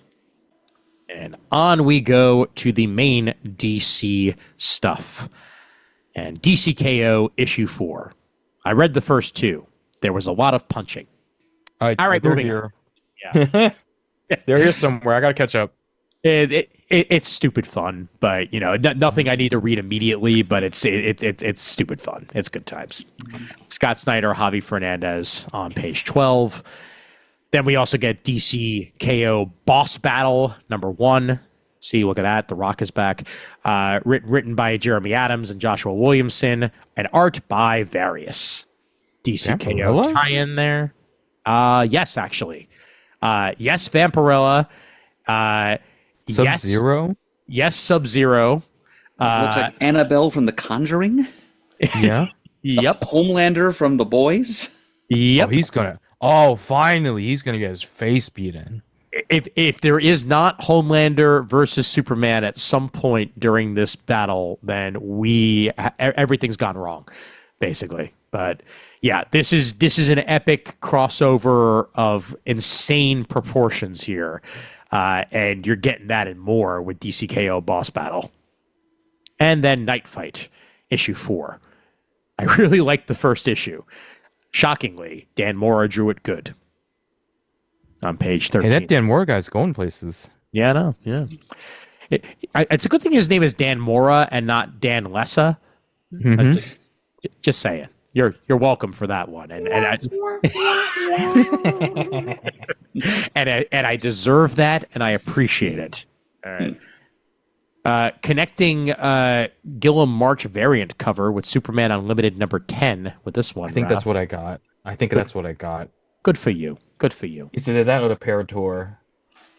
Also, the end is nigh. As Superman's time in the tournament has taken its toll, and now Darkseid's Legion plans to make a massive sacrifice for their lord, and Time Trapper is too late to stop them. The 3 unlikely heroes can show the corrupted Legion the light. The end of the issue sets up the end of DCKO, but also massive status quo changes for Superman. What else is new? Superman issue 35 by Joshua Williamson. And then on that same page, Mr. Terrific goes to hell in Justice League Unlimited number 16. No, not Electric Blue Superman. Electric Blue Superman getting eaten alive on that cover. He's too powerful for that. No, that's it. That's the end of Electric Blue Superman. That's it. No, he'll be back. It's over, Raph. It's over. Page 14. Him and Darkhawk. Well, Darkhawk's coming back. That's true. Darkhawk is coming back. We'll be talking about that probably next month, but yeah. Yes. Yep. Speedsters from the present meet Darkseid from the past in the Flash number 30. A tie-in there by Mark Waid and Chris Cantwell. And Vasco Georgiev on the artwork chores. And a Titans tie-in to DCKO there on page 15 as well by Lehman and Woods. How about this? Sirens, Love Hurts, number 1 by Tini Howard, art by Babs Tarr. First time we've seen Babs Tarr on a DC work in a bit. Right. Babs Tarr created one of the most iconic looks for Batgirl. And now here she is working on a new Sirens comic here. Introducing Gotham's most eligible bachelorettes for at least a little while longer. First, there's Catwoman, who's been playing cat and mouse with her 2 favorite Bat Boys, Bruce Wayne and the Dark Knight himself, Batman, who are totally 2 different people. Next up, Harley Quinn, who's recently single and now committed only to her hot girl era. And Poison Ivy, who just wants to enjoy her solitude as long as her best friend Harley's there to enjoy it with her. And then there's the new girl, Black Canary, who's engaged to the love of her life, Green Arrow. But the closer they get to the wedding, the more it feels like they might not be so written in the stars after all. 4 fabulous women aren't meeting to discuss any of that, at least not willingly. There's a killer on the loose in Gotham City. And they are out to find him. Hence, Sirens Love Hurts, number 1. Tini Howard, Babs Tarr, page 16. And some damn fine Babs Tarr artwork to go along with it in the previews. Absolute Batman number 17. That Canetti variant is creepy as hell. and we're getting into Arc M with Poison Ivy along for the ride here on page 18. While Absolute Wonder Woman number 17, Diana faces off against a team assembled with only one mission in mind: take down Wonder Woman at any cost. See where Kelly Thompson brings us with that. We also get Absolute Wonder Woman Annual number 1, the first Absolute Wonder Woman Annual by Kelly Thompson and Matea de Ilu on page 19. We got Absolute Hawkman popping up in Absolute Superman number 16 on page 20. Indeed. Those are some damn fine wings, I gotta say. Yep. Jason Aaron continuing his work there on Absolute Superman with Juan Ferreira on the artwork chores. I love this version of Hawkman, by the way, because he's just a right-wing shithead who sells out the Justice Society during the McCarthy era. Oh my God. It's an absolute evil #1 to one shot. Wow. Okay. So screw him. Yeah. No, but it's great though. It's just such a he's such a parody of himself. I love it. I love it. Page 20, by the way, also has Alien Autopsy. Love the cover for Absolute Martian Manhunter #9. Getting played around like action figures. Dig it. And Absolute Green Lantern #11 by Al Ewing. Joe Mullen is on the run. Can she get to the bottom of who is after her and how they keep tracking her location before it's too late? Maybe it has to do with that guy with a fin on his head. Maybe. Possibly. Page 21 there. Love the first couple of issues of Fraction's Batman that I've read. And this one involves the Monster Men, which makes me a happy man. Matt Fraction, Jorge Jimenez, Batman #6 on page 21. And evil converges on the dynamic duo in Batman and Robin issue 30. And for me and Donovan, Batgirl #16. Indeed, the comic made for you guys. The War of Shadows must end. But, more importantly, Batman Superman World's Finest #48, Enter the Crime Syndicate. Right. Just continuing to make you a happy, Murd. It's like, what are we going to do after our Bizarro arc? I know, bring in the Crime Syndicate. Well, first we had Joker Luthor, which is also really friggin' cool. That was a lot of fun. Now we've got the world's most fiendish Ultraman and Owlman from Earth 3. Mm-hmm. Yes, and Mark Waid will write them as characters and get inside their heads, and they'll be more than just little 2D action figure versions of evil Superman and evil Batman. Exactly. And we will enjoy it. Damn Skippy on that. Page 24. The artwork there is by Marcus Toe, and he's not Dan Mora, but I'll certainly take him. Mm-hmm. Yep. But you do get a Dan Mora cover at least, so there you go. Well, I think that's only the 87th book Dan Mora's on this month. He's slowing down. I know. Oh, yeah. Yeah, I know. Yeah, slacker. Mm-hmm. The Courage That Kills concludes in Detective Comics 1106. Tom Taylor and Mikhail Janin finishing their latest story in that book. And Super Secrets. Talk about another man who only has one book he's writing, Mark Waid. Artwork by Patricio Del Pecci. If anybody wonders why Chris Cantwell is co-writing Flash, it's because Mark Waid's writing everything else. Action Comics 1095 brings us That's further so adventures. wild. I know, yep. Further adventures of Superboy. Page 26 there. Yep. Looks like Pete Ross has built himself a wall of weird. Mm-hmm. Wonder if some version of Chloe Sullivan will pop up. Certainly a possibility.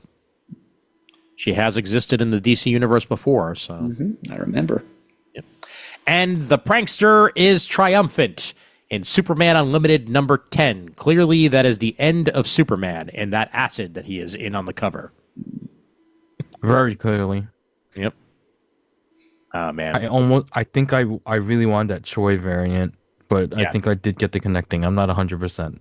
No, fair enough. I love the main, quite frankly. That's a great cover by Dave Johnson. You get the main. It's just behind the variant. Oh, by the way, supporting Norton. Yes. Just pointing that out. I mean, I've been buying this book since issue 1 anyway, so. Oh, yeah. Yep. And that's there on page 27. And Superman Chains of Love special. Leah Williams and Dan Slott bring this together. Livewire and the Creeper forge a deadly new villainous alliance. And they make out. Gross. Yeah, no one was shipping this one.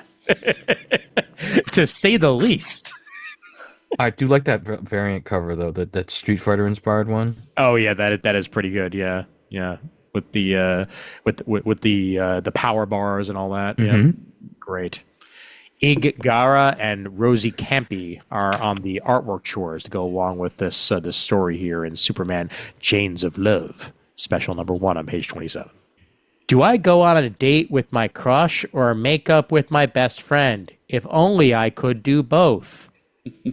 And that's Supergirl number 10 for you right there. Sophie Campbell and Joe Quinones bring us some nice super drama. Mm-hmm. And there's Supergirl cuddling up with the super animal who's supposed to be her pet, Streaky. Mm-hmm. Indeed. Take that film trailer. Yeah, well. Yeah. I do like that Valentine's Day variant, though. That's cute. It is pretty good, yeah.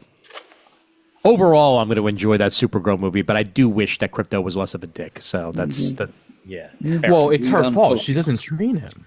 I know. You have to train your dog. But it's also James Gunn's fault for not training his dog. But all right, whatever. That's true, too. Perfectly fair. Yep. We get Adventures of Superman Book of L, issue 6 by Philip Kennedy Johnson, soon to be Marvel exclusive Philip Kennedy Johnson. So this is his last DC work he's working on here, for a while at least, on page 28. And Wonder Woman number 30, Stephanie Williams continues where Mr. King left off at the finale of this two-part tale. And I believe Tom King will be coming back once this two-parter has concluded, if I remember correctly. Year 1 of JSA on page 30, as Truths Are Revealed by Jeff Lemire and Gavin Guidry. As our heroes converge on Starco in Gotham City, the villain pulling all the strings is finally revealed. Find that out together on page 30. And a can't-miss New History of the DC Universe spin-off to celebrate Black History Month brings us New History of the DC Universe, The Dakota Incident, number 1. Very cool. Joseph Illidge, Stephanie Williams, Morgan Hampton, and Nicholas Draper Ivey bring us a whole bunch of stuff with Static, Rocket, and others who sacrifice to keep their loved ones safe, but as heroes fall in the past, the stage is set for their return in the present. And get a whole bunch of milestone action in New History of the DC Universe, Dakota Incident number 1 on page 31. Yep. They may have fallen, but they got to get up. Got to go. Gotta go. That's it. Green Lantern number 32, A Modest Proposal? What?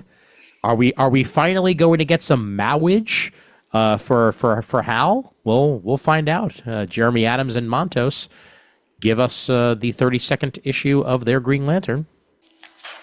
And issue 3 of Gabriel Hardman's Batman Green Arrow, The Question, Arcadia, number 3. Quite possibly the longest title for a title out on the stands for DC at the moment. Issue 3 of that. And I'm sure it's going to be great when it's all collected. Oh, me grandpa. Mm-hmm. Indeed. Raph, you grandpa, me Jane.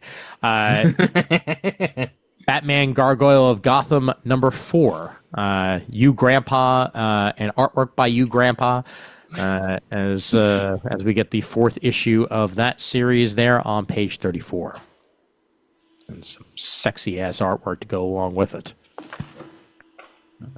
I mean, the grandpa version of me can draw. That's true. Yep. The 3rd issue of Batman Static Beyond, and also the 3rd issue of The Batman Second Night by Dan Jurgens and Mike Perkins there, all available for you on page 36. And then we get to this month's facsimiles.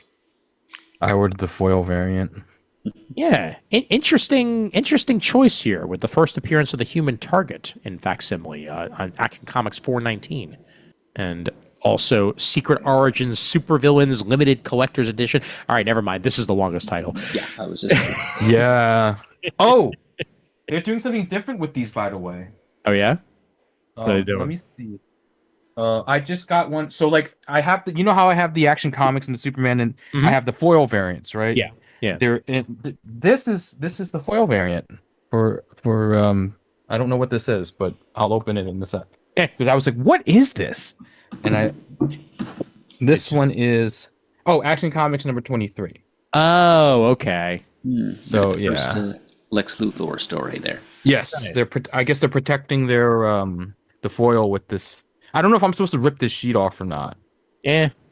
I'm gonna leave it on. If you do, it will lose value when you get a CGC graded. So, Well, I am submitting this immediately to CGC like I do with all my books. Oh, of course. All 18,000 of the comics I've ever owned. Yeah, they go straight to CG. I don't even read them. I've never read a single comic in my goddamn life. I don't know what you're talking about. That sounds about right. That sounds about Yes.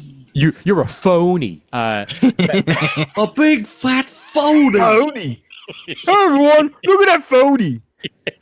I have the right people on this call. Detective Comics Yes. number 575 also gets a facsimile. Of course, Mike Barr and Alan Davis on that one as year 2 starts there. I'm sure they'll be doing that in full in facsimile. And the beginning of Whatever Happened to the Man of Tomorrow, Superman issue 423 in facsimile as well there on page 38. And for the 88th time, the Batman Adventures Mad Love Special by Dini and Tim, this time in facsimile, along with Dark Knight Returns in facsimile there on page 39. No, thank you. Yep. So, presenting the original art of this landmark issue. Interesting here. They're calling it DCWIP, as in work in progress. Dark Knight's Metal #1. So this is just the pencils and inks of Greg Capullo's Dark Knight's Metal #1. So if you just want to look at the pretty pictures, they're all there for you there on page 40. Did Capullo ever finish his Wolverine run with Hickman? I think so. Don't quote me. I was going to get the trade on that, and I forgot to look for it, so I don't know for sure. I think it ended, but it could just be forever delayed. Who knows?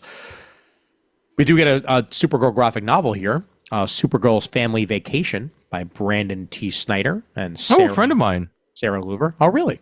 Former customer. Nice, very cool. Well, this is an all-ages a Supergirl story here. Kara Zor-El is an excellent superhero, who is just not appreciated by the people of Metropolis. Summer's calling, and she's ready to visit Argo, floating city in space where the last survivors of Krypton live. These are her people. Since Clark grew up on Earth, she can teach him a thing or two for once. It's the perfect plan. And it gets even better when Lois invites along Kara's best new friend, Natasha. But when their road trip through space is interrupted by an old friend of Clark's, the family gets diverted to a strange and beautiful planet with a dark secret that only Superman can save them from. Kara's plans get pushed aside. Again, what's a cranky preteen to do? Hang out at the pool, meet a cute boy, and save the day, of course. Clearly, that's what you do. And that's Supergirl's Family Vacation there on page 43. Oh, the Wolverine Revenge trade came out back in June of this year. Okay. So I'll have to pick it up. We'll have to read that one. There you go. Galaxy as the World Falls Down. Interesting title there. The writer of Galaxy, The Prettiest Star, and the artist of Bad Dream, A Dreamer Story team up on a sequel with more romance, more action, and more queer joys. So any of you folks who picked up the first Galaxy, this is a sequel to that by Jadzia Axelrod and Rai Hickman. Available there on I hope she makes 40. up with Esri. Yeah, Esri Axelrod deserves some credit too. They're working on that. No. You know what I'm working on? Picking this up, because I am definitely going to be picking up a copy of Superman the Kryptonite Spectrum in full. All 5 issues of W. Maxwell Prince and Martin Marazzo's Superman the Kryptonite Spectrum available here on sale in April on page 46. And Dan Waters' Batman Dark Patterns while we're at it. Yeah, Brent was talking about it last episode, and so I decided to order this one too, based on his recommendation. Nice. So Yeah, if he's wrong about it, we'll talk about it. You are most definitely not wrong about Kryptonite Spectrum, Murd. I'm sure this is going to be a delight to read in full. Yep. I just wish they'd hurry up and put out a paperback edition so that I can buy it. Yeah, I'm waiting for the paperback myself also. Yeah. To be fair, when I say pick it up, I mean read it in DC Infinite more than likely, but still. Oh, I should use my Marvel Unlimited and more often. You should. You should actually. I don't need to buy everything. No, you don't. Don't do that. We get Batman Gotham by Gaslight, the Kryptonian Age collected in full, Andy Diggle's Gotham by Gaslight story, and also A League for Justice collected in full there on page 48. Further down, Green Lantern / Green Lantern Corps, the Starbreaker Supremacy. This is actually collecting issues 25 through 27 of the main Green Lantern series and Green Lantern Corps 7 through 9 into one collection. So you can read the story in full there on page 49. Justice League versus Godzilla versus Kong 2, Revenge of the Crossover Comic. Brian Bucoletto and Christian Deuce bring that to you in full there on page 50. I'm actually not interested in that one. Good. You I don't like the MonsterVerse. You don't have to buy everything. That's fine. No, yeah, I don't like the MonsterVerse that much. What I do like, no, it's not the Dark Knight Returns because that's always collected. So more power to you. Read it in a smaller form factor. But DC Finest Deadman. How many times can a guy die? By Arnold Drake and Jack Miller, art by the one and only Neil Adams, Carmine Infantino, Jack Kirby himself, and others. So this collects Strange Adventures 205 through 216, Brave and the Bold 79, 86, 104, and 133. An issue of Challengers of the Unknown, issue 74. Justice League of America, issue 94. The Forever People, issues 9 through 10. World's Finest Comics, 232 and 227. The Phantom Stranger, issue 33 and 39 through 41. The Superman Family, 183. And Aquaman, issues 50 through 52. That's some dead man action right there. That's a Pretty lot much of dead all man. the 60s and 70s appearances of the characters. You got it. Yep. So check out your dead man. I'm so tempted by this. Yep. And their DC Universe Bronze Age Omnibus by Jack Kirby, the 2026 edition of that. Whole bunch of Jack Kirby in the DC Universe there on page 51. I saw a couple of pages of that up close and personal at the Jack Kirby exhibit that was touring. There was a pop-up Jack Kirby Museum exhibit in Manhattan 2 weeks back that we talked about on Chris and I on a comic timing episode. And they had a couple of his pages from the Fourth World and elsewhere on display. So check that out there on page 51. And of course, Justice League of America, Star of the Conqueror. The start of it all, basically, by Gardner Fox. And Batman by Neil Adams, Absolute Edition, Volume 1 on that same page 52. Something for Brent, and possibly for Raph. Yes. But you probably have it already. I do. Well, I had the original. Yeah. I don't have a collection. Batman Sword of Azrael Deluxe Edition collects Batman Sword of Azrael 1 through 4 and Azrael Ash number 1. All available there on page 53 by Denny O'Neil and art by Joe Quesada, Kevin Nolan, and Jimmy Palmiotti. Not to mention the Batman Beyond compendium. Oh yes, good point. Yeah, although that's a bunch of the later stuff, but that's Adam back when Adam Beechin was writing it, and also some Dustin Nguyen thrown in there for good measure. Dustin Nguyen also on the artwork with Norm Brayfogle. It's some good stuff. Some good Batman Beyond stories. Mm-hmm. I'd also like to throw out a mention to at the top of this page to Animal Man by Tom Veitch and Steve Dillon omnibus. Nice, yeah. And lots of people are familiar with Grant Morrison's classic run on Animal Man in the days of early or pre-Vertigo. This is what happened right after that. This collects Animal Man number 27 through 50, and also a few pages sampled from War of the Gods number 3 and Suicide Squad number 58 for that crossover factor. Very cool. Good stuff. That's all there on page 53. And to close us out, Elseworld Superman Omnibus. A whole bunch of old school Elseworld Superman action here, including Superman Speeding Bullets, which is one of my favorites. Superman the Man of Steel Annual number 3 and 5. Annual 6 and 8 while we're at it. The Steel Annual. Adventures of Superman Annual. Whole bunch of annuals. I'm just going to stop reading them all off and say Superman Distant Fires. Yeah. Yep. Oh, and the Dark Side. The Dark Side's so good. I love that one. Which one? What's that one about? He lands in Apocalypse instead of Earth. Oh, nice. Very cool. Yeah, that's one of my first Elseworlds books. Hence the Dark Side. I see. Oh, yeah. I was like, I think that came out 98-ish, 99-ish, I want to say. Yeah. That's one of my first Elseworlds stories. Here I thought that was going to be one where young Kal-El was raised by John Cafferty and the Beaver Brown Band. Well, funny story. No, it's not. That's not. Unfortunately, it's not. Yeah.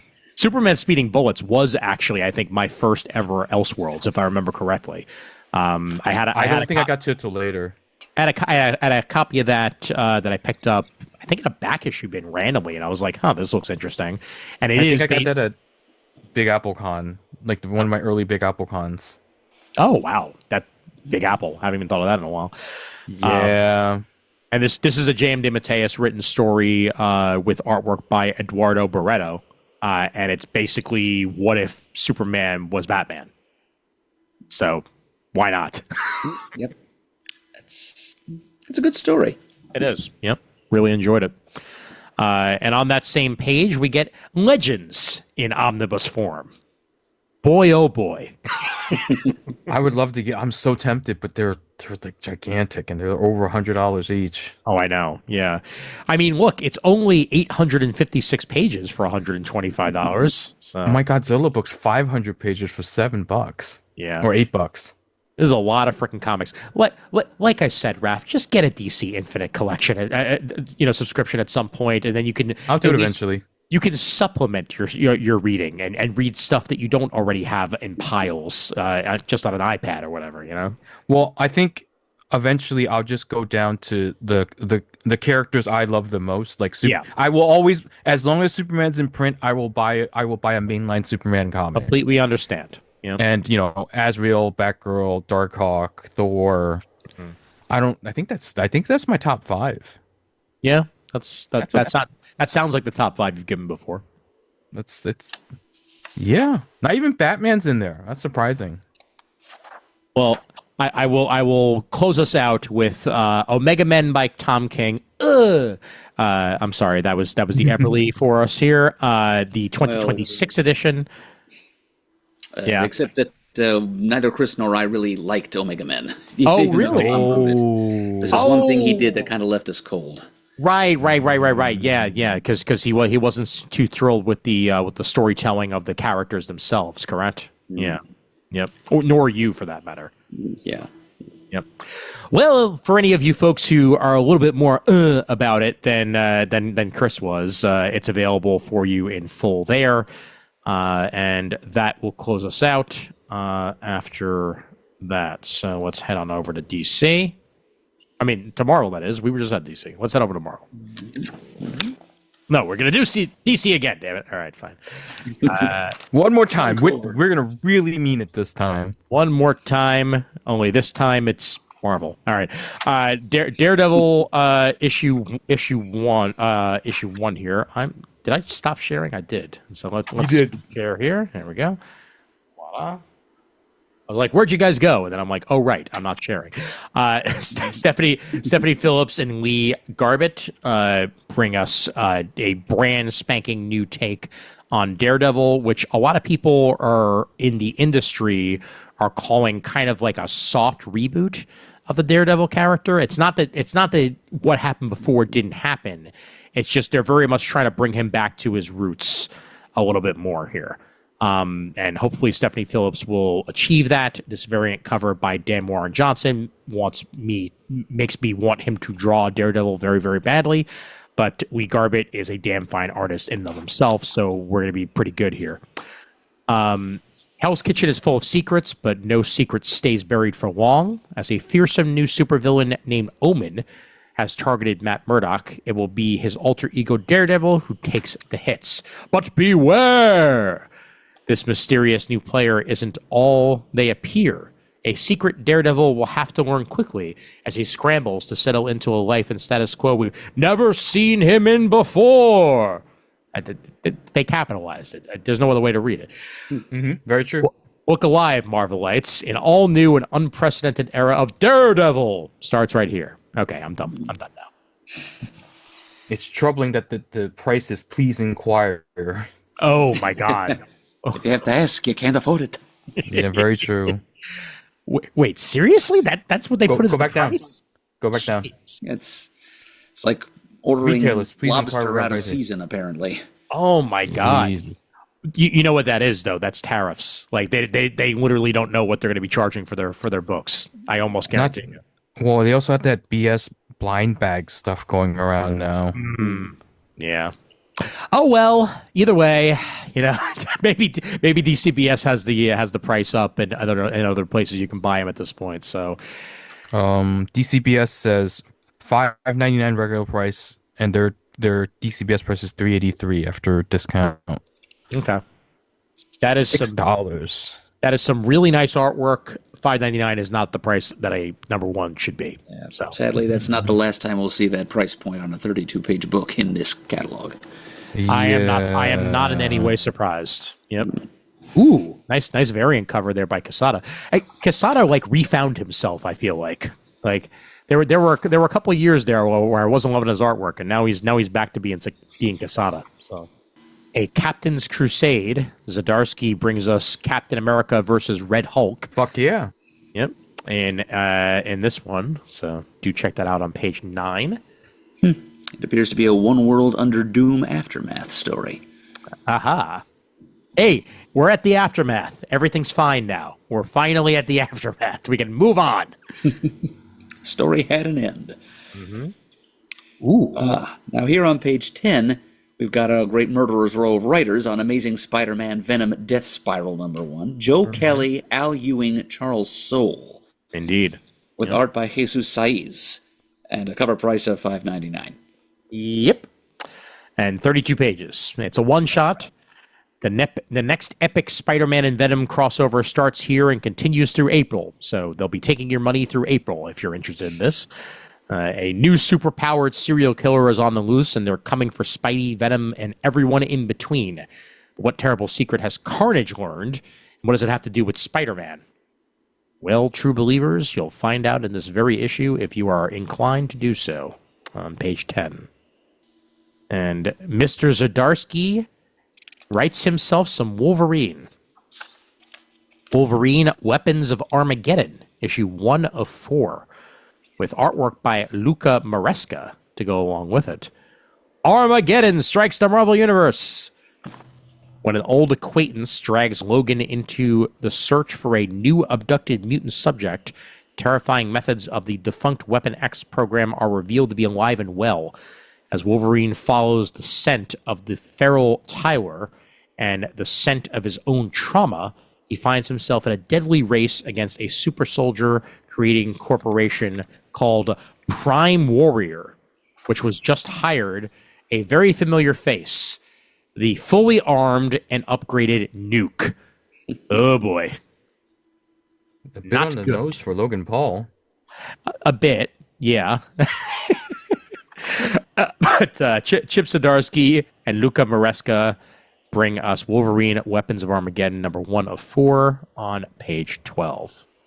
Give me a red. And we get ourselves a new Punisher series by Benjamin Piercy and Jose Luis Suarez. Crime's worst nightmare is back in an all-new ongoing series. As unflinching and uncompromising as ever, Frank Castle's memory is damaged, and he's hunting for answers and criminals alike. He'll get more than he bargained for on both when the nefarious and bloodthirsty Jigsaw returns, with the Punisher dead in his sights.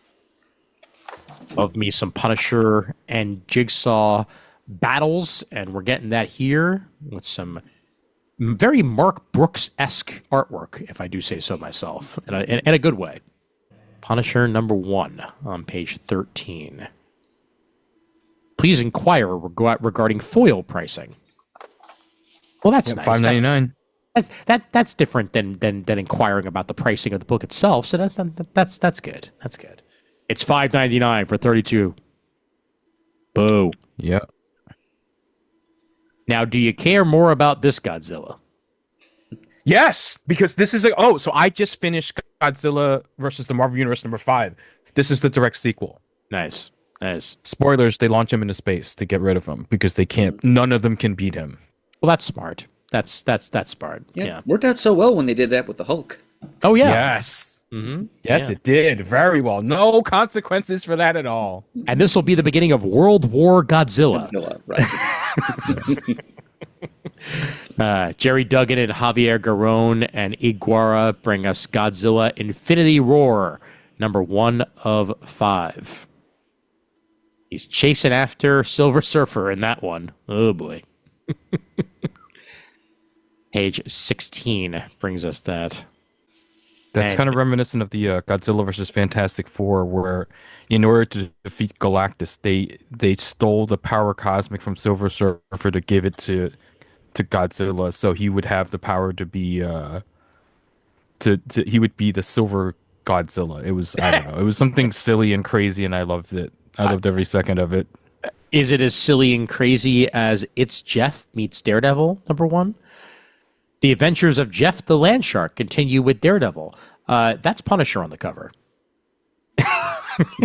That's okay. Yeah. Pretty silly and crazy. Yeah. They either that's a variant cover, but still, like, come on, guys. Let's at least be proper with our solicitation meets cover, if you don't mind. But yeah, it's Jeff, and it's Godzilla, and it's Kelly Thompson, and it's on page 18. We get a new Moon Knight series beginning by Jed MacKay, who's written all the past Moon Knight series for the last, 5 years, so it's not really that much new, but Mark Spector, Moon Knight #1, brings us the new #1 that Jed MacKay is getting out of this. And guess what? It's only $4.99 for 32 pages. How about that? Still more than it should be, but what can you do? Page 19. That's the new world we live in. Wow. Celebrating 6 decades of the King of Wakanda. On page 20 here. Whole bunch of different creators involved with this particular one-shot.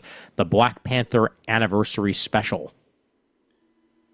Get some artwork from Georges Jonti in there. Story by Evan Narcisse, Cody Ziegler, and others. There's thrilling stories from a lineup of fan-favorite writers and artists who have defined T'Challa's legacy.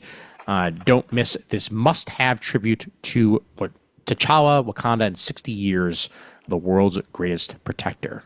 And then on the next page, the second issue of Joshua Williamson's new take on Iron Man there. Page 21.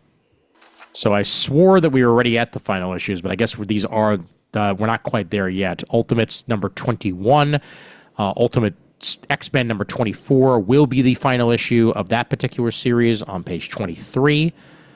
Ultimate Wolverine issue 14, and then Ultimate Endgame issue 3 of 5. Denise Camp, Terry Dodson, and Jonas Scharf on the artwork and writing chores there on page 25 as the end of the Ultimate Universe draws near.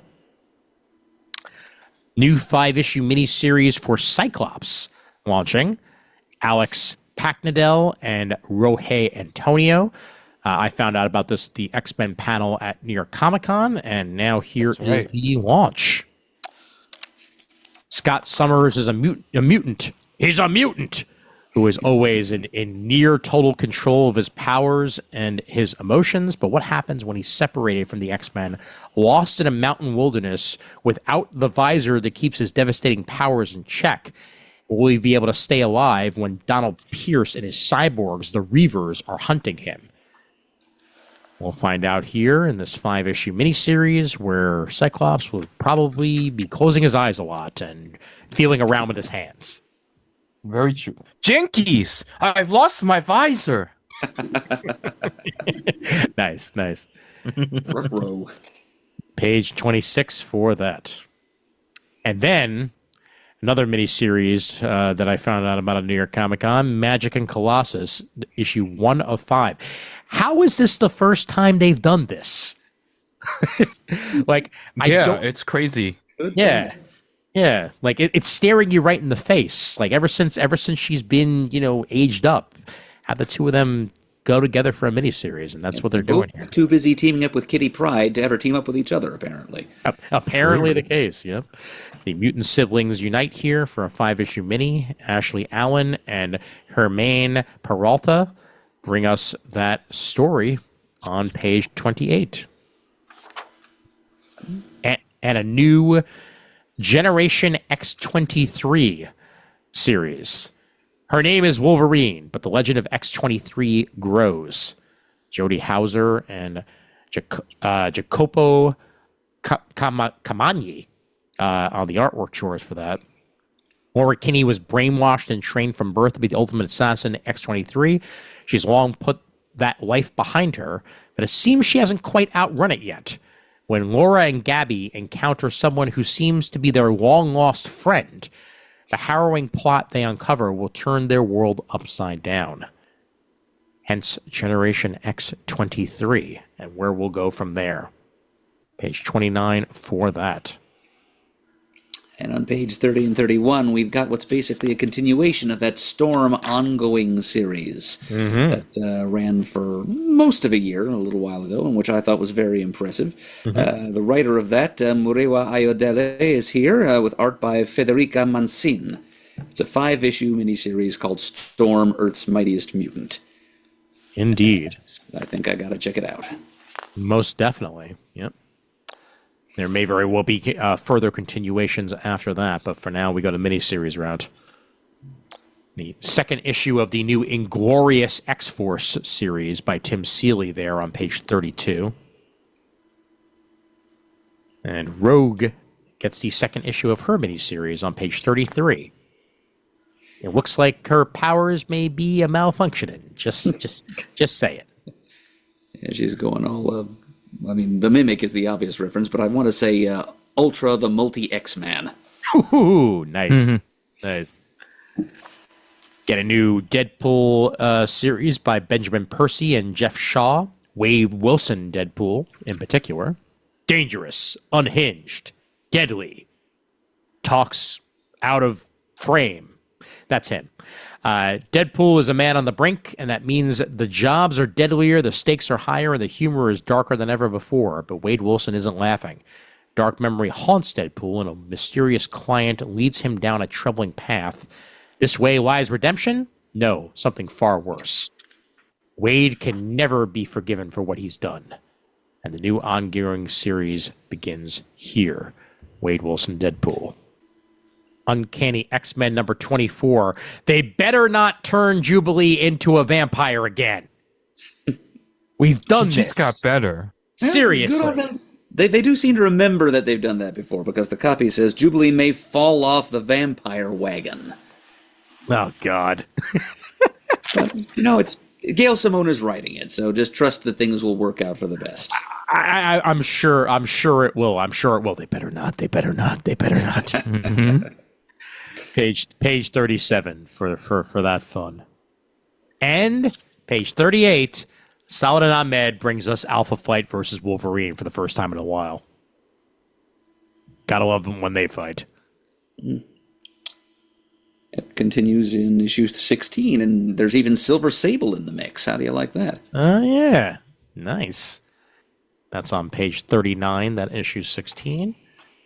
And X-Men issue 25, special anniversary issue.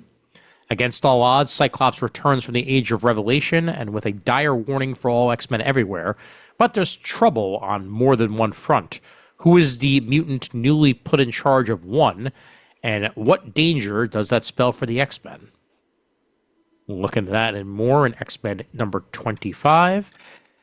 That's available there on page 40. Always got to go to the next page to find out what the page before was. And on page 43, writer M and artist M have finally entered the studio and signed in. Sorcerer Supreme they number are. 3 is written by Steve Orlando with art by Bernard Chang. Okay. And that is a much better sounding creative team. You're damn right. And that essentially means that this is a continuation of his previous Scarlet Witch work. So, yeah, I'm down. Absolutely. Yeah. Wanda Maximoff, Sorceress Supreme. We'll find out where that goes here. And Madeline Pryor in the mix in this third issue. That's a really good team, Orlando and Bernard Chang. Good stuff. That's on page 43. And Tim Seeley's Psylocke Ninja, number 2. As Psylocke takes on Elektra. The retro pick, because it happens in the past, you see, on page 45. Electric nachos. Mm-hmm. Delicious, delicious electric nachos.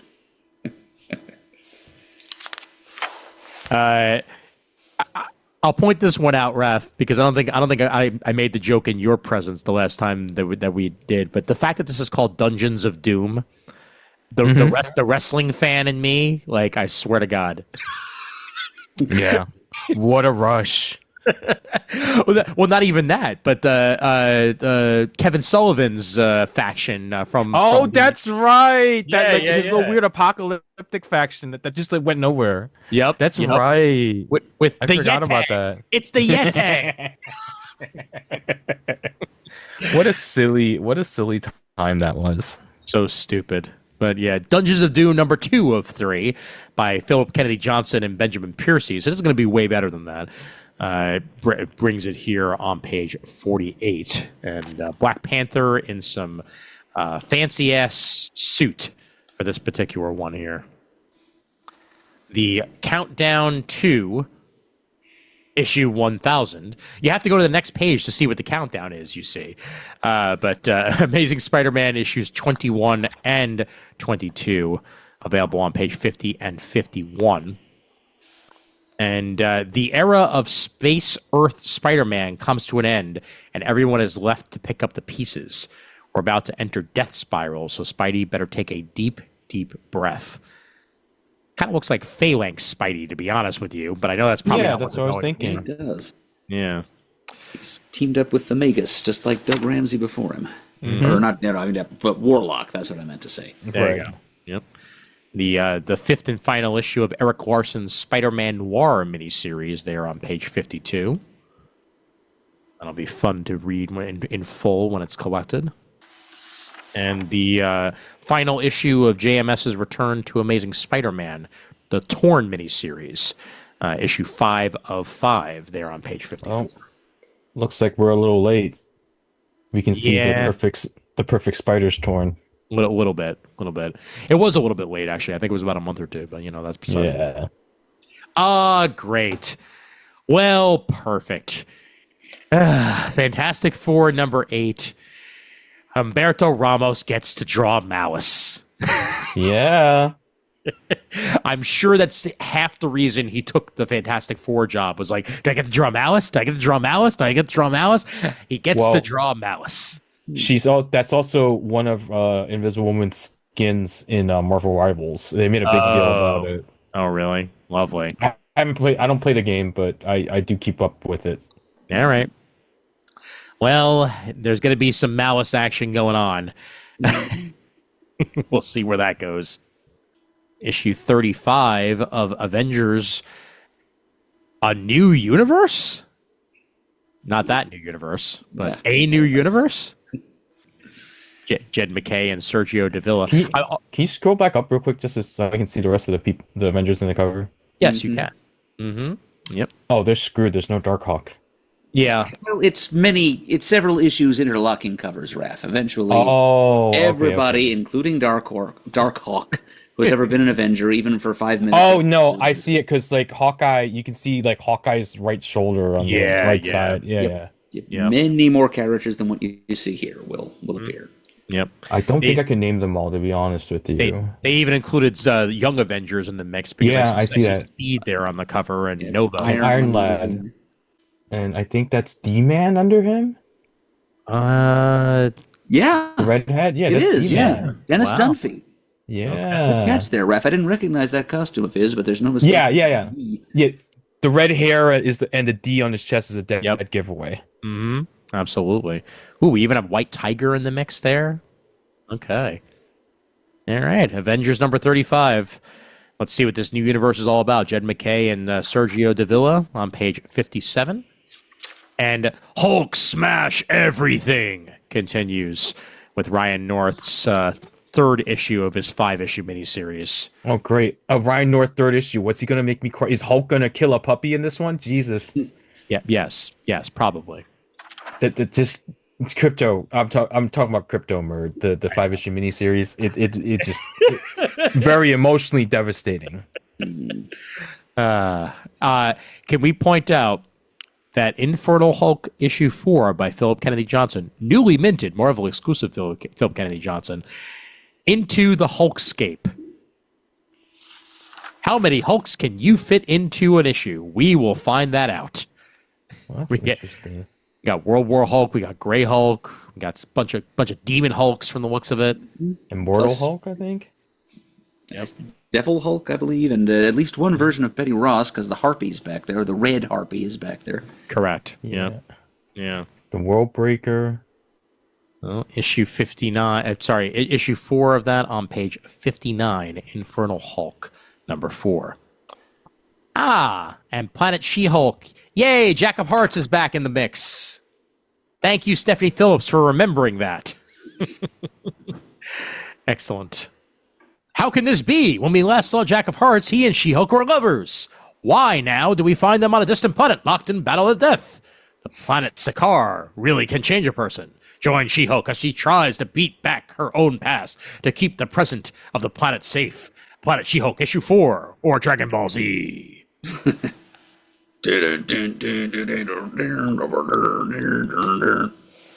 Nice. That's on page 60 there.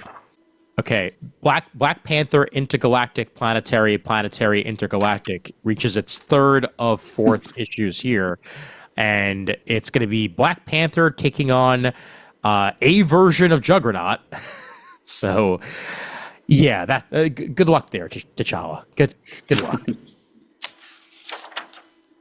Looks a lot like the current version, although it's a golder costume. So I don't know about that. We'll see. Page 61 for that. And X-Men of Apocalypse issue 4 of 4 concludes this continuation of Age of Apocalypse if Jeff Loeb never stopped writing it, with a cover by Joe Mad that as a variant cover that I'm 99% certain they have used before, and they're using it again because I have seen that pinup before. But what are you going to do? Mm. The kiss. I like the Art Adams cover. Oh, yeah. With Blink and Morph. Mm-hmm. Yep, good stuff. And wow, Gambit and Ms. Marvel give it a smooch there on page 63. Facsimiles, baby. Civil War issue 7. This one's not delayed. Daredevil number 183, facsimile edition, new printing. You want to go back in time? We put out an entire Civil War delay episode discussing the delay of Civil War. I think I was on that one. You were. We were such fools back then. But page 64 has Daredevil 183's facsimile edition as well. Very famous Frank Miller cover there with the Punisher and Daredevil involved with that. And Stephen Grant's Punisher number 1 with pencils by Mike Zeck in full facsimile. The 1986 Punisher gets a facsimile edition here on page 65. Because you demanded it? All right. Issue 4 or 5 of JMS's 1776, reaching its near conclusion on page 66. As Jimmy Palmiotti's Devil's Trigger Daredevil Punisher miniseries, also 1 issue away from being done. The Havoc of Edward Hyde, Thor number 7 here, bringing in a classic Thor villain. Yep. And as happy as I am to see that as often as Al Ewing chooses to give it to us, love to see Thor revisiting all of his earthbound foes. That large print headline there tells me that whoever put together this copy is someone who spent his childhood reading too many Marvel comics and too little of anything else, because I believe he really does think that the word havoc is spelled with a K. Totally. Oh my God. This is exactly why I always pronounce it havoc every time I see it, because I'm hitting Yeah. that stupid K. terminal K as hard as I can. Oh Although, my God. maybe that's just the Marvel PCs all auto-correcting Havoc to Havoc. That's exactly what it is. No, that's exactly what it is. And it's not spell checking your damn work. How many times have we pointed that shit out when that's happened? You know, that's how things like artist M and writer M happen. Because I guarantee you that was an accident. If they knew Steve Orlando was writing it, then that was probably them forgetting the correct copy that they hadn't officially confirmed. But Well, if so, they did it twice. I know. Tell me That's about true.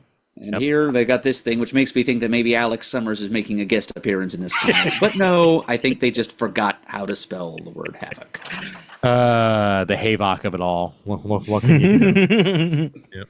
Also, I love that that Mr. Hyde's license plate is Hyde. Like, of course it would. Very straightforward. Yeah. Yep. I want to believe that that's Tony Danza in the back seat, by the way. But Oh yeah. Oh shit. You're right. Yeah. Okay. I Alex Ross. You know why not? Why not do it? Not to mention there's someone being low key on the back there. Oh yeah, he's very low key about it. Yeah. Kind of high profile for low key, but you know what can you do? Page 67 there for issue 7 of Thor. And the Illuminati's final strike in New Avengers number 9. Ay vey. I've been reading it. It's it's very much a we're not the Thunderbolts. We're the New Avengers. Trust us. Okay. Got it. Even though our team composition is very Thunderbolts. Trust us. We're the New Avengers. What can you do? Synergy, baby. True. Epic finale of Spirits of Violence on that same page as well. The Sabir Perzada book featuring Johnny Blaze and the other Ghost Rider. Page 68. And the end continues. I just like saying that on page 69. Issue 3 of the End 2099. Attack of the Knowified. We're going to say Havok, I'll say Kano. Yes. The Fall of Ultraman.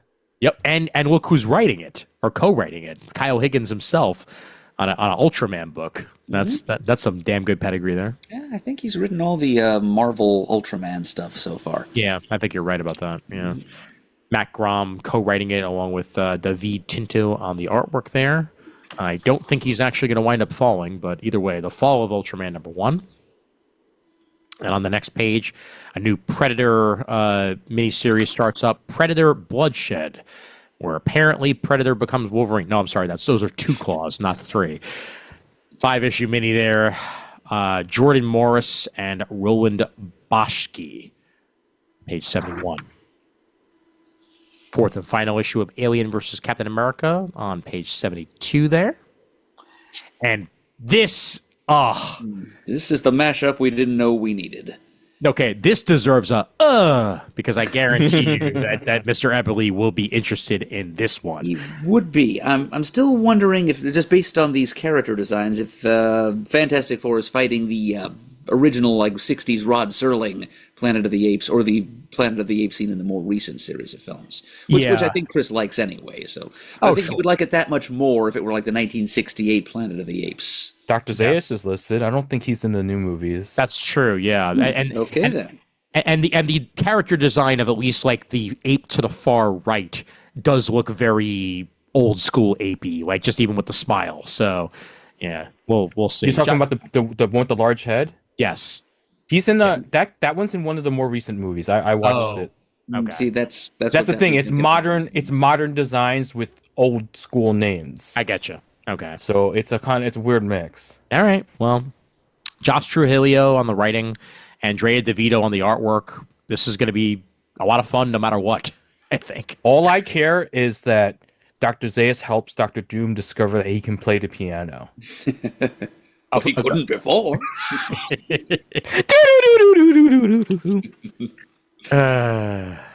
Dr. Doom, Dr. Doom. All right. Familiar foes from the Marvel Universe have set their sights on Ape City, setting the stage for a battle royale that fans won't soon forget in this 5-issue mini on page 73. And on page 75, Misa been waiting for this. Cha-cha! Star Wars Jar Jar #1.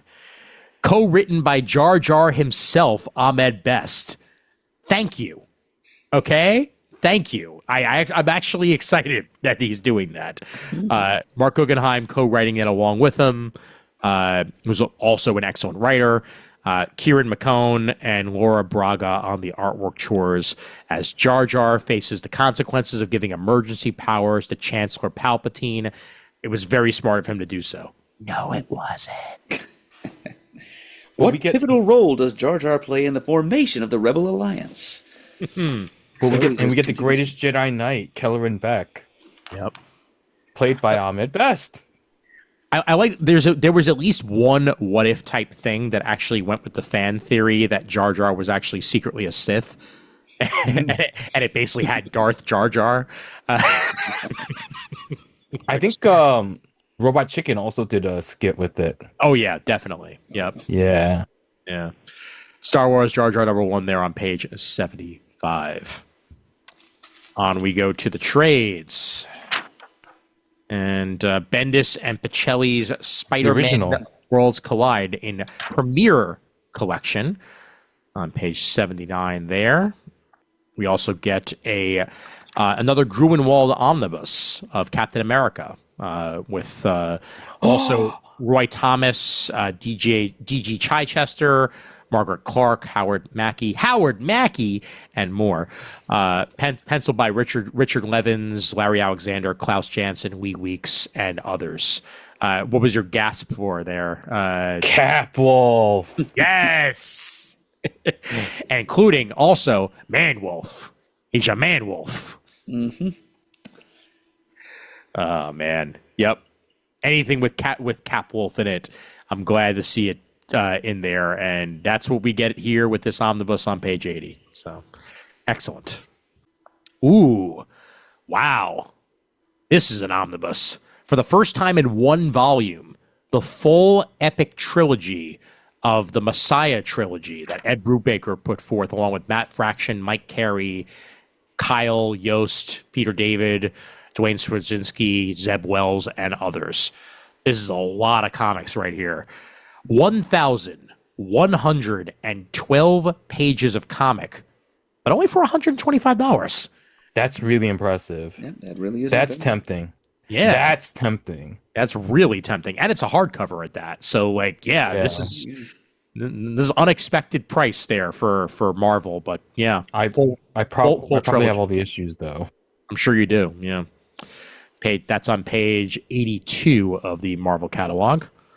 And then Garth Ennis's Punisher and Fury Max on page 83 here. This puts together Punisher the Platoon 1 through 6, Fury Max 1 through 13, Get Fury 1 through 6, and Punisher Soviet 1 through 6, all in one collection here. Great send-up cover to Punisher's first appearance as well on the main cover there. So Garth Ennis with Goran Parlov and Jason Burrows there on page 83. And get ourselves a new Spider-Man omnibus here. It's the when John Romita Jr. joined Amazing Spider-Man as ongoing artist there on page 85. And let's see if anything else catches. I think I have all of those. The Marvel role-playing game, I have all those. I'm pretty sure you do, yeah. Godzilla Destroys the Marvel Universe there on page 90 and 91. So if you want that in full trade paperback, that's the first 5. That's all 5 issues of that first miniseries. Happy birthday to me. And we'll finish things out. See if there's anything on the bottom here hiding away. Thunderbolts Epic Collection Redemption. Nicieza and Busiek. This is when the Thunderbolts face the Avengers with Hawkeye in the middle. So I remember this. These were some great issues of Thunderbolts back in the day. 42 through 52, as well as Avengers issues 31 through 34, and Thunderbolts Life Sentences from 2001. Get some artwork by Bagley in there, Patrick Zerker, George Perez himself, Charlie Adward. Good stuff there on page 98. And Roger Stern with a Avengers Epic Collection here, Absolute Vision, page 99. Absolutely. And 100, ROM Epic Collection, the original Marvel Years, Volume 4. This collects ROM 48 through 60, Annual number 3, and Incredible Hulk, issue 296. Super glad to see any sort of ROM back in print. Yep. Memory serves, they should have one more volume's worth of ROM in them. Yep, I believe they do. And if not, they should check their ROM. All right, moving on to Dynamite real quick. Oh yeah, there are a few good things in Dynamite this month. Yes, Jenkins. there most definitely are. Especially what's listed as page 196, because rather than actually give it its own pages, they just separated out the Lunar catalog. So I'm just going to call it page 196, and we'll go from there. But this is Archie X Army of Darkness #1. Hell yeah. Groovy, baby. There's a certain man named Ash, you may have heard of him, who's doomed to battle against forces of evil over and over again, whether he likes it or not. His supernaturally wholesome community seems to break the curse that has plagued Ash ever since he first encountered its otherworldly evil all those years ago. Or rather, the curse was broken till an overcurious teenager named Archie finds a copy of the Necronomicon and reads a portion of it aloud, summoning the horrifying Deadites once again. Thanks, Archie. You suck. Eric Burnham, Bill Galvin in the crossover we didn't know we needed, but we actually did. Some really good covers to go along with that, too. Mm-hmm. Yeah. Yeah, Dynamite's always been generous with their variants. Yes, they have. Ooh, board game. Yes. Yeah, the Army of Darkness board game miniatures expansion set and the Army of Darkness board game itself. Available there on page 200 and 201. Thundercats Valentine's Day Special 2026 #1. That's a Valentine's Day special I can get around. Ed Brisson, Elton Tomasi, yeah. And of course, Chitara is our cover girl. Of course, because there's no other way to do it. Excellent there on page 202. And a Valentine's Day special for DuckTales on the very next page. Yep, page 203. Scrooge and Magica to Spell accidentally fall in love with one another. Of course. Sounds about right. Now. Yes. Oh my God. Real headliner here. From the mind and pencil of writer-artist Roger Langridge. It's another Muppet comic. Muppets Noir. I think it's the first Muppet thing that Dynamite has put out. I think so too. Yes, I believe you're right. Kermit gets hit on the head with a stray brick and daydreams this hard-boiled detective story with himself as the main character. You'll be happy to know, Murd, that I just got back this last weekend. I saw it's called Nochises for Us Mises. It's a full, well, not full because they do truncate a certain portions here and there, but basically a full live presentation of a Muppets Christmas Carol. Done in full parody, and of course in order to not get the Henson goons on them, instead of Rizzo, it's Pizza Rat. Perfect. Yep, it's very, very well done. Full cabaret version of Muppets Christmas Carol. Good times. Sounds like fun. And Muppets Noir does indeed on page 205. It's basically a bonus arc several years after the fact of the Muppet Show comic that Mr. Langridge created for Boom a bunch of years ago. Yep. Even Supernatural gets a Valentine's Day special. Page 209. Dean and Sammy find love. Oh, does Ursula get a Valentine's special? No, it's just Ursula. No, it's just Ursula. Yes, and this is another one of these Disney villains miniseries that Dynamite has been publishing for the last couple of years, and I think it's going to be the first one that I actually end up buying. Oh. Here, she's presented as a member of a whole council of sea witches, most of them taken directly from world mythology. And as long as the creative team of Sherry L. Smith and Gabrielle Bagnoli don't present her as too sympathetic, they don't try to Cruella this too much, I think I'm on board. I think it could be fun. I think you're going to be safe on that. Yeah. Yep.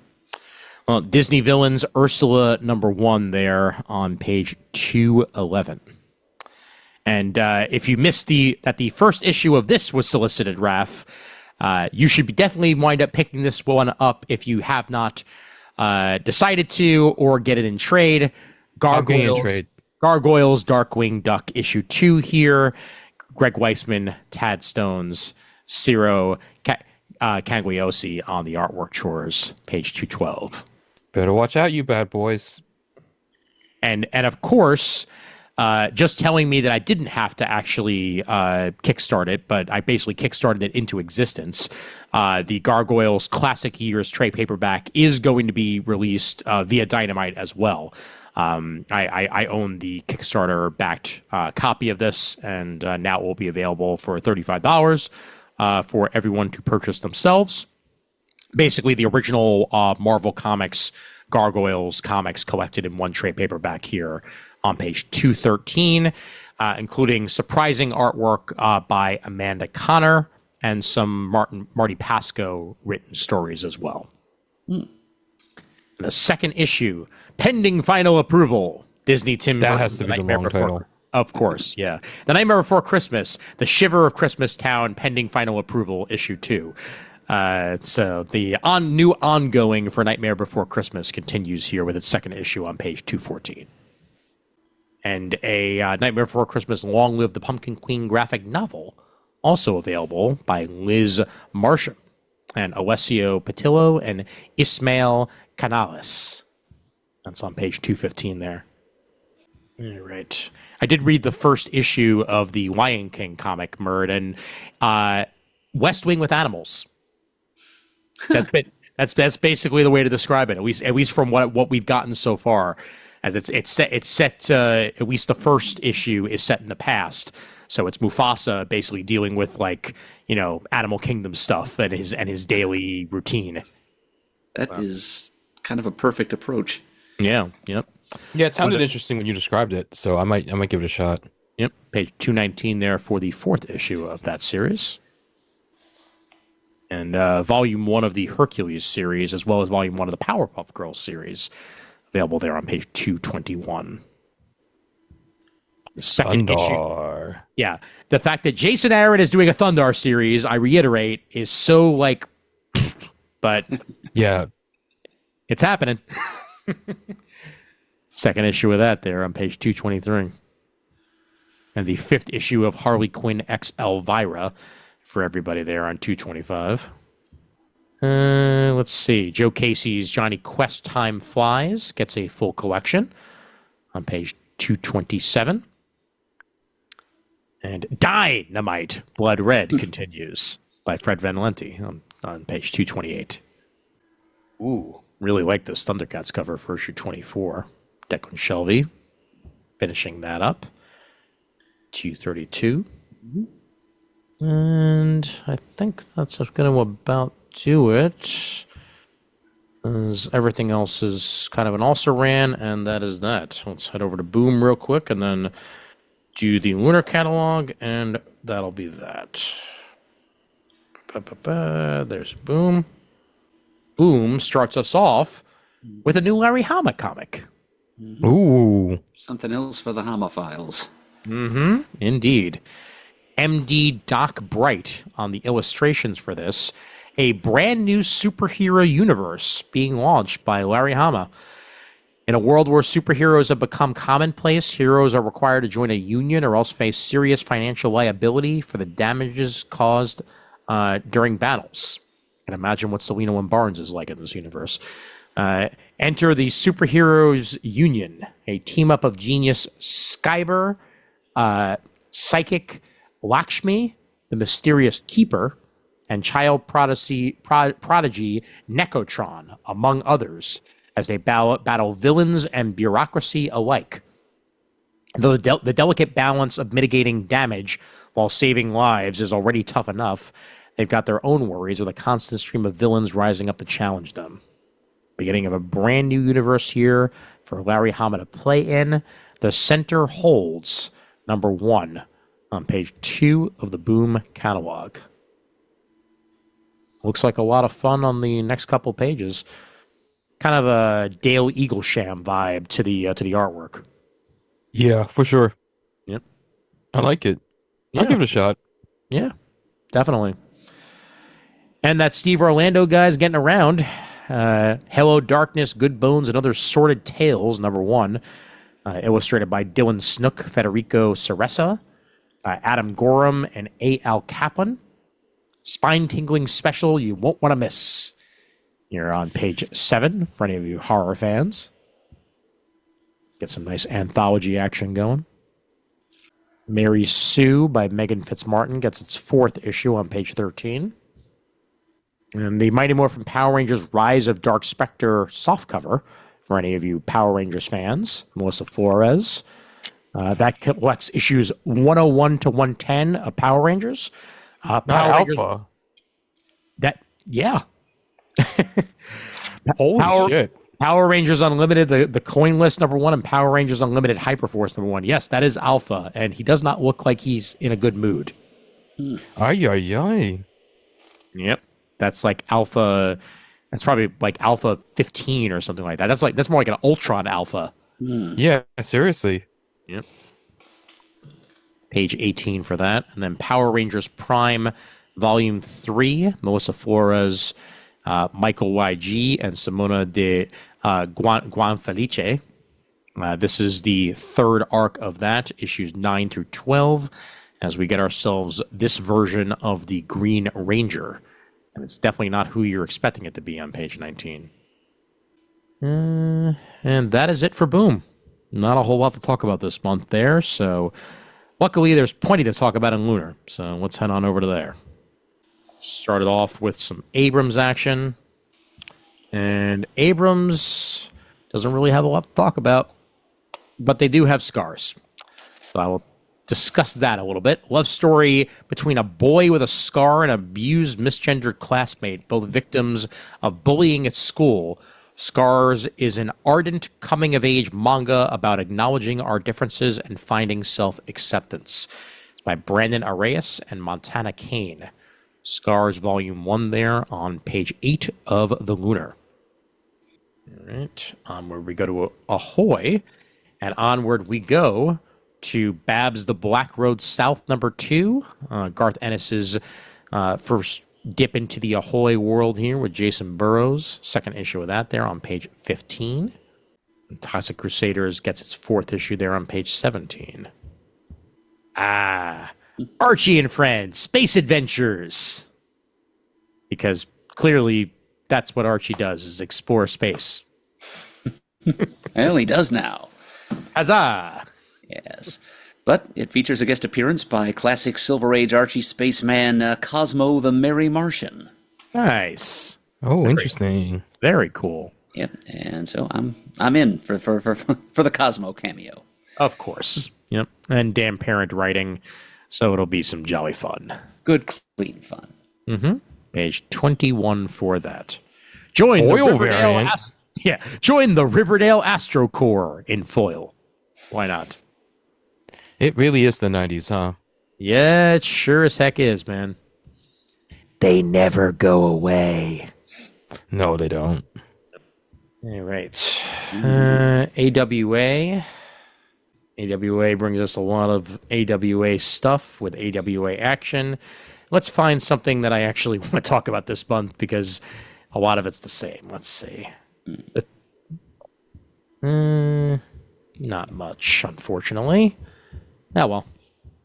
Well, luckily, there's other stuff in the catalog to talk about because this is all sort of ongoing. Black Mask, Alice in Leatherland, trade paperback. I almost said Wonderland. Previously offered through other distributors. That's like Gee, I wonder who. all over the catalog. You'll see that over and over again for probably the months to come. But back in time for Valentine's Day, that's where Alice in Leatherland will play. Yolanda Zanfardino is the writer, and Elisa Romboli is the artist for this. Romantic comedy is about a couple, most assuredly for adults. The story depicts, sometimes with little left to imagination, the ups and downs of casual sex. So that there is available for you there. Alice in Leatherland on page 63. And reissued, Black by Kwanzaa and Jamal on page 64 there. Yep. What if only black people had superpowers? Indeed. That's your high concept. That's there on page 64. All right. Moving a little bit further down, a Star Wars Vader's Little Princess by Jeffrey Brown. Always love these kids' book versions of Star Wars, as well as Darth Vader and Friends by Jeffrey Brown there on page 68. The Marvel Fitness Deck. Be the hero of your exercise adventure. That's it. I'm quitting Planet Fitness. I'm just gonna do whatever these cards tell me to do. Like that's it. Thank you, Chronicle Books on page 69. Nice. Ooh, The Art of Pixar. 320 pages here, available in February. The complete color scripts from 25 years of feature films, revised and expanded. So get some nice Pixar behind-the-scenes images and whatnot there on page 70. Dick Tracy Collection 1942 by Chester Gould. All the Dick Tracy comics that came out in that very year on page 76 through Clover Press. And now I skip DC. Skipping DC. Skip. Skipping DC. I am in the middle of skipping DC. Why can't they just not include this and have it be in its own catalog? Oh, wait. They do that and they put it here anyway. All right, here we go. Bada boom. Done. Drawn and Quarterly. All right. And in Drawn and Quarterly, a lot of preview pages. But then, Metadoggos. I don't think that's exactly what it's going to be about, but a wisecracking dystopian visual feast. Gael Caldera is a self-styled junkyard dog who runs with his crew, the Metadoggos, a squad of teenage dirtbags living in the techno megalopolis, the Metastation. With no place to crash after losing his friend's guitar, he drops a tab of Metadoggo at a late-night rave with his friends, and everything goes sideways. Strobing lights, teeming dance floors, and endless skyscrapers form an eerie, futuristic backdrop for this daring, imaginative exploration of race, class, and belonging through the lens of youth culture and science fiction. Fascinating. Available in stores on March 4th, Metadoggos by Berenice Mortois de Narbonne. Page 157. The thing you're flipping through here is kind of an art book, but taking a hot or not approach. Oh, hence the title. It's an MFA gallery docent, Jessica Campbell, who's written and drawn this, and it's her sounding off on which classical artists are hot or not. Like, how doable is Paul Gauguin, if you've ever wondered? I mean, look, man, come on. The world has wondered for years. But what I want to know, what about Matisse? Am I right? Am I right? Oh, yeah. I'm sure she's got thoughts. Yowzers. Well, we'll have thoughts too if you go ahead and pick this up on page 162. And there's some really great preview pages for it on the next couple of pages. Samples of the different artists' art, and then kind of an interpretation of each artist's self-portrait with critique. Good stuff. All right. Moving forward past dynamic forces, as guess what? They're just variants. All right. And also moving past Dynamite.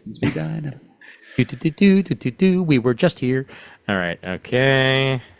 And well, now that I know that they're just going to be republishing it, even with the same numbers, I may very well just start doing Dynamite as part of the Lunar catalog and not separate it out. So yeah, it would make sense. Yeah. All right. Here we go. Past it we go. And Maid Cafe, spelled M-A-I-D, in the Keen Spot portion of the catalog on page 246, written by Amy DeWong and Kazue Watanabe. This is a terrifying hardcore slasher horror manga from the writer of Papa Duke and the artist of Marry Me. Yeah, somehow I don't think Marry Me is really going to be what you're going to be getting here with Maid Cafe. Mao's love for her chainsaw and her mounting hatred for the ungrateful men of a maid cafe explode in a delicious bloodbath, spilling out over a shopping center. Her fellow maids soon catch the fever of retribution, and the girls of the otherwise competing cafes, decorated in cheeky aprons, pink hair bows, and blue suede shoes, run amok through the mall's pachinko parlors and snack shops. Join the maids in a frilly pastel uprising. Love it. Seems pretty cool. Yeah. Maid Cafe, M-A-I-D Cafe on page 246. I'll probably wait for the trade on that one. Sounds about right. And Witchtober by Caden Phoenix. It just looks cute, and that's why I'm mentioning it. Page 248. Get a little further down. Fantagraphics has some very interesting stuff to talk about. The Marvel Creator Collection, #1, Back to the Savage Land. Barry Windsor Smith at Marvel, Volume 1. This is on page 256 of the Lunar catalog. The first of a 3-volume series collecting Barry Windsor Smith's work at Marvel, featuring his early work on X-Men, The Avengers, Doctor Strange, and Iron Man, as well as his amazing run on Kazar in Astonishing Tales, and much more. This is 352 pages of full hardcover action for $50. And some great Barry Windsor Smith stuff to go along with it there on page 256. And legacy numbered Uncle Scrooge 465, First Aiders of Dawson, as well. Get some further Uncle Scrooge comic action for you there on page 257 of the books. Donald Duck is almost at issue 400. How about that? 258. And then Paul Theroux and Steve Lafleur bring us Crazy for You. Double feature of Love and Obsession. 2 short stories by the acclaimed novelist are adapted into comics in a feat of vision only veteran cartoonist Steve Lafleur could accomplish. So they took 2 Paul Theroux comics, stories, and put them together in comic book form in Crazy for You here on page 259. And it will indeed be crazy, I'm sure. Down we go to page 267. Cortland Cox, Jennifer Lawson, Alfred Hassler, and Benton Resnick bring us Comics of the Movement, reintroducing classic as well as forgotten comics published during the social movement of the 50s, 60s, and 70s. Comics of the Movement connects modern readers to the comics which inspired and educated past generations. Reprinted for the very first time paired with classic 1957 comics Martin Luther King and the Montgomery Story from the Fellowship of Reconciliation, and others as well. So do check that out on page 267, Comics of the Movement. The Curse of Dark Shadows, OGN. Page 278 here. Craig Hurd McKinney and Jock, previously offered through other distributors, Shock of Shocks. This is an original graphic novel containing classic characters from the cult television show with art by frickin' Jock.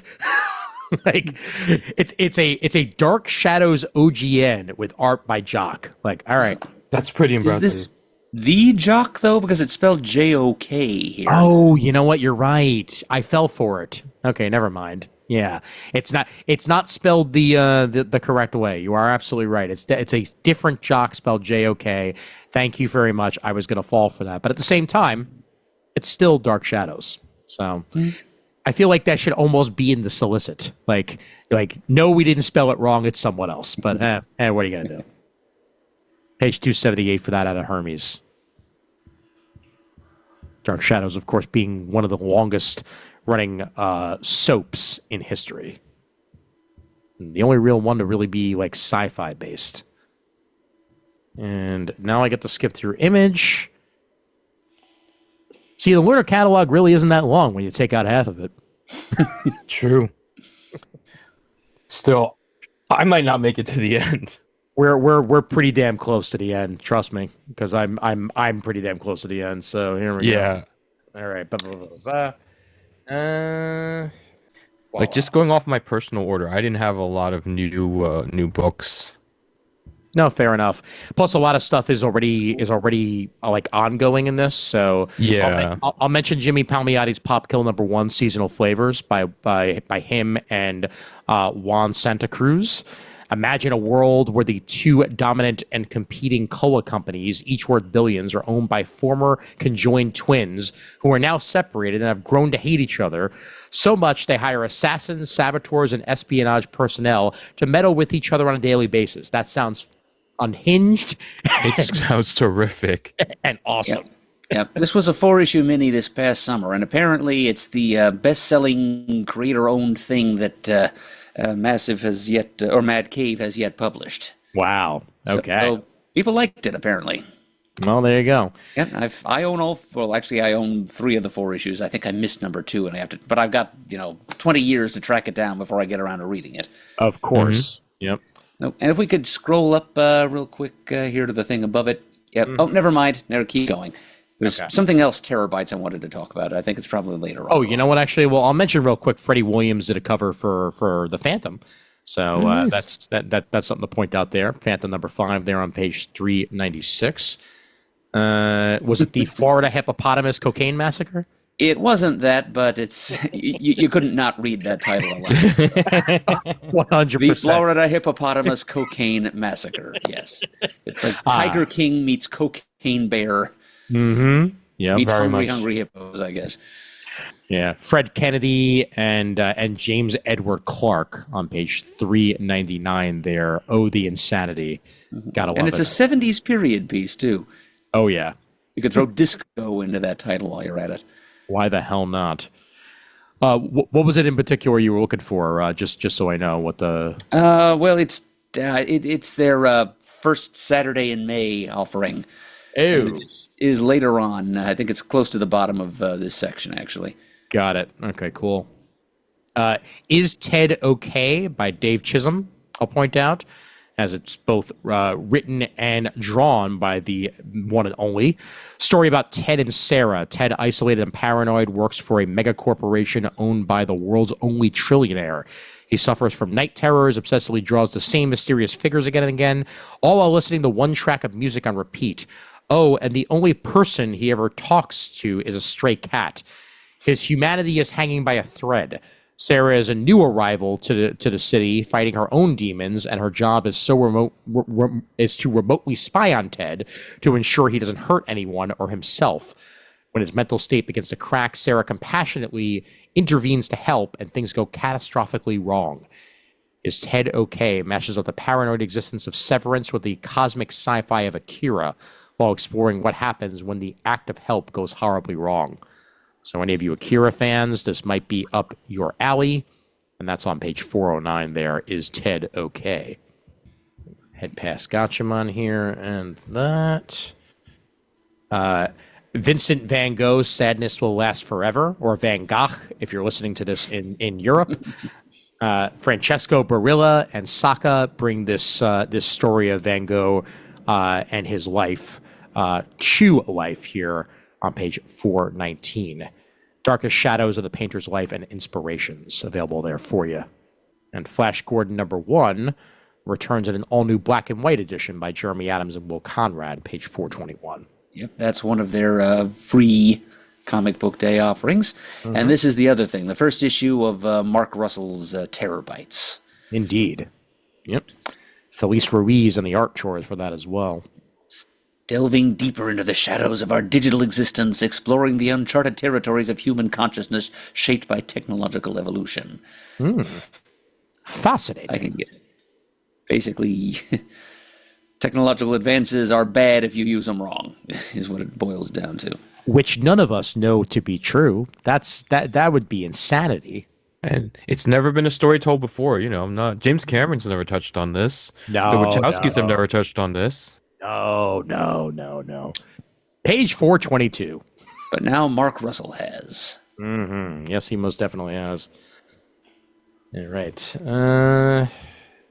Damsel from Distress, Andrew Clemson and Mal Mora, abandoned as a child by her adventurer father and having fought her way up through the ranks of the kingdom's premier espionage agency, Beck has become their top operative. So when a dwarven princess is kidnapped, Beck must leap into action. But can she complete her mission when the ghosts of her family's past hang heavy over the case? Mal Mora, Andrew Clemson, Damsel from Distress, an original graphic novel on page 425 out of Maverick. Dan's so desperate for work, he's working under pen names. I know, right? Seriously. Yeah. Bad Dan Mora. Let other people do work. Exactly. The House of Lothar. Kaylin Smith, writer and artist. It's a exciting new supernatural fantasy series. Sawyer Ellis takes a job at the mysterious Gothic mansion, the House of Lothar, believing it's just an ordinary janitorial job. But as she settles into her new role, she quickly realizes the place is not only stuck in the past, but saturated in the supernatural. She might be a little over her head. That's what you get in the House of Lothar out of AMP Comics, one of Massive Indies on page 433. And for you, Raph. This is a re-release, I think. Oh, it is? Gigante #1? Yeah, I've seen this before. Okay, cool. Well, Shane McKenzie, JM Sueta Chema, an attempt at an international documentary goes brutally wrong. It's, Lucha Libre, but horror. Action horror, for that matter. That's what you get with Gigante here on page 435. All right, out of there we go. And Fur Force, bold new miniseries by Larry Guidry. Tomorrow Fox and her fellow furry heroes battle the menace of Cat Lactus. I just had to mention it for that, and we're moving on. The villain's name is Cat Lactus. Just as well. Yep, Page and I think you can see 445. something who looks a little like Hoppy the Marvel Bunny in that group shot. You are absolutely right, yes. But it's distinguishable from the Marvel Comics character Galactus, and that's all that matters. Exactly, and distinguishable from Hoppy the Bunny because it's not him, we swear. Yeah. Mm-hmm. Promise. We promise. We cross our hearts and hope to live. Do Not Disturb looks disturbing, so, Yep. That's up to you. Yep. It's like an Art Deco Sixth Sense. Basically. Looks kind of good. Yeah. And then Artillery here by Jimmy Robinson. That's AI Stole Your Heart. We're going to steal it back. The Mona Lisa herself has been stolen. Now there's only one gateway left to the world of creativity, and a team of artists assembled by Mona to fight back against the evil forces that's stealing humanity's creativity now have to train extra hard to rescue her and keep the doors of creativity open for all humanity. Thank you, Jimmy Robinson. We needed this story. Art Illery on page 466. AI bad. Yeah, very bad. Yeah. And I think that's going to finish it for the massive indies for the most part. So, let's see what's next after them. I think we're just about ready for... Yeah, I think we're near the end. But I will point out Will Eisner, a comics biography previously offered. I'm sure I've mentioned this many times before, but it's a really good graphic novel biography of the one and only Will Eisner on page 508. And on that same page is also Nina Simone in comics out of NBM graphic novels. Oni, anything special out of Oni this month? The Autumn Kingdom, The Wraithbound Queen by Colin Bunn himself. Stunning new chapter in the deathly dark fairy tale begins here on page 514. So if you've been following that, you get ourselves a new miniseries. And Tortured Hearts just has a great cover. Very EC. Oh, very EC. Yep, and because it is AC, and it's just living in that EC world, baby. That's it. Mind you, writers Jordi Belair, Teenie Howard, Blake Howard, and Ascenti, really great creators behind this this Tortured Hearts one-shot here for Valentine's Day on page 516. Spirit of Shadows continuing there as well, and the Looks Rick and really Morty good. at the end. Oh yeah, Spirit of Shadows looks fantastic. When it is out in full, I will be definitely checking it out. That's Nick Cagnetti, Daniel Ziegler, Nick Cagnetti, and the art chores there, 521. Gesundheit. Dankeschön. All right, and that's it for Oni. And I think after that, anything in paper cuts, not really. A lot of the same from them.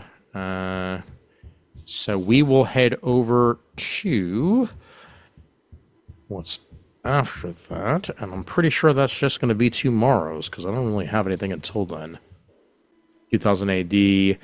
Any of you 2000 AD fans, there's plenty of stuff to read, but I think I'm going to go ahead and just go straight to that this month.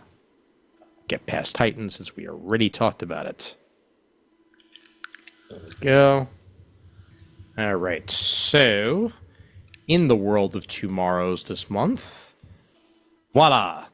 Here we go. Okay. Roy Thomas, A Life in Four Colors. 1940 to 1966. Basic, the full life of Roy Thomas here in hardcover form. You gotta love it. He's only he died when he was 26. No. It's only the first volume, Raph. I know. Yeah. It's late. It's late, right? This is a specific portion of Roy Thomas's life, which you will eventually get in full. But for now, it's 1940 through 1966 of Roy Thomas's life in that era. He details his brief and turbulent time as editorial assistant of DC Superman titles under Mort Weisinger and the pivotal first year plus of his career at Marvel, working with Stan Lee, Jack Kirby, Ditko, Romita Everett, and some of the greatest talents of the Marvel Age of Comics. Plus, you'll have a ringside seat at some of the earliest comic conventions and at the fateful 1965 New York Herald Tribune interview that caused a seismic rift between Lee and Kirby. Roy Thomas was there for it, and it'll be available for you in stores on April 22nd. That's on page 651. And the comic book creator this month, informative conversation with John Buscema and a biographical essay about the Marvel legend John B. Cook. Plus, we share about the life and tragic fate of Bill Mantlo, and Inside Comics printer Eastern Color Printing by Sean Clancy, and more with Sherry Flanagan and a chat with Rick Estrada. That's all there in Comic Book Creator issue 43 on page 652. That's a good one. And Alter Ego, baby. Yep, it's one of those FCA, Fawcett Collectors of America issues, with a special focus chronicling the creative clashes between Captain Marvel co-creator C.C. Beck and the man under whom he had to work when the Shazam title was launched at DC in the 70s, legendary editor Julie Schwartz. Mm-hmm. Yep. So a lot of behind-the-scenes strife on display there. From a history that was tumultuous, to say the least. Yep. So C.C. Beck didn't stay on that 70s Shazam book for very long, and this will tell us why. Indeed. Yep. Alter Ego issue 199. We're one issue away from issue 200 of Alter Ego. Good for them on that. That's on page 652. And Alter Ego 191, back in print here. Previously offered through Diamond as another FCA issue, as we get one focusing on Captain Marvel Jr. And a look at Elvis Presley during his stellar career from the 50s through the 70s as part of that. Yeah, because he was influenced by Captain Marvel Jr., his favorite superhero. You know, his later stage costumes were kind of modeled on Cap Jr.'s. Mm-hmm. Yep, absolutely. That Elvis biopic we got a little while ago dwelt pretty heavily on that point, actually. Mm-hmm. Yes, it did. Yep, that's on page 653 there. And finish it off with Back Issue Magazine 156. This is a throwback as well, but it's Bronze Age graphic novels covered here. So 1980s graphic novels from Marvel, DC, First Comics, Conan, DC sci-fi graphic novel series, and more. So if you want to learn more about that, it's all there on display in issue 156 on page 654. And unless there's anything hiding underneath it, I don't think there is. All right, fine. Mega Man X #1. Daniel Arsenault and Hanzo Steinbeck. Mega Man X gets a new series out of Udon on page 664, just in time for a new Mega Man game to be coming out. So good timing on that. And a Darkstalkers comic, because why the hell not? And is that? No, that can't be. Never mind. Okay. I was going to say that's some very familiar artwork, but there's no way. So Tim Seeley and Marshall Dillon, art by Alberto Albuquerque as well there on page 666. All right. And here's this thing, which I believe was the cover feature for the catalog. It's coming out from Vault, I think. I believe so, yeah. Yep. Dungeon Crawler Carl. And I need to move you guys out of the way so I can actually read this text because it's hard to read otherwise. New achievement. You could read the first chapter for free. Wow, you could read? Hey, we just went an entire catalog. Come on.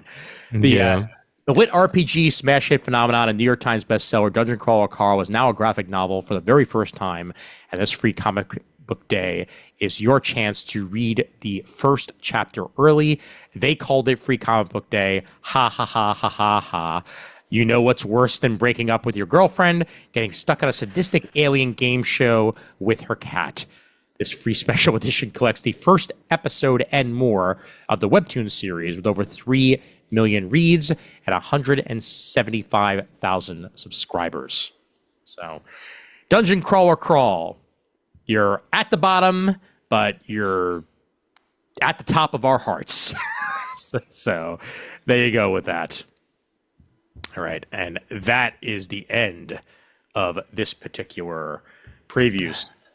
So, gentlemen, I regret to inform you, our pizza is free.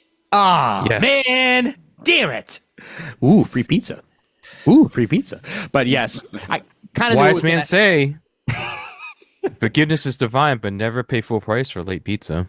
That's very true. Also, no Bob's Burgers comic. You know, like, come on, man. Like, I wore this shirt hoping that maybe I'd get lucky and there'd be a Bob's Burgers comic in there somewhere. But what are you gonna do? You're out of luck.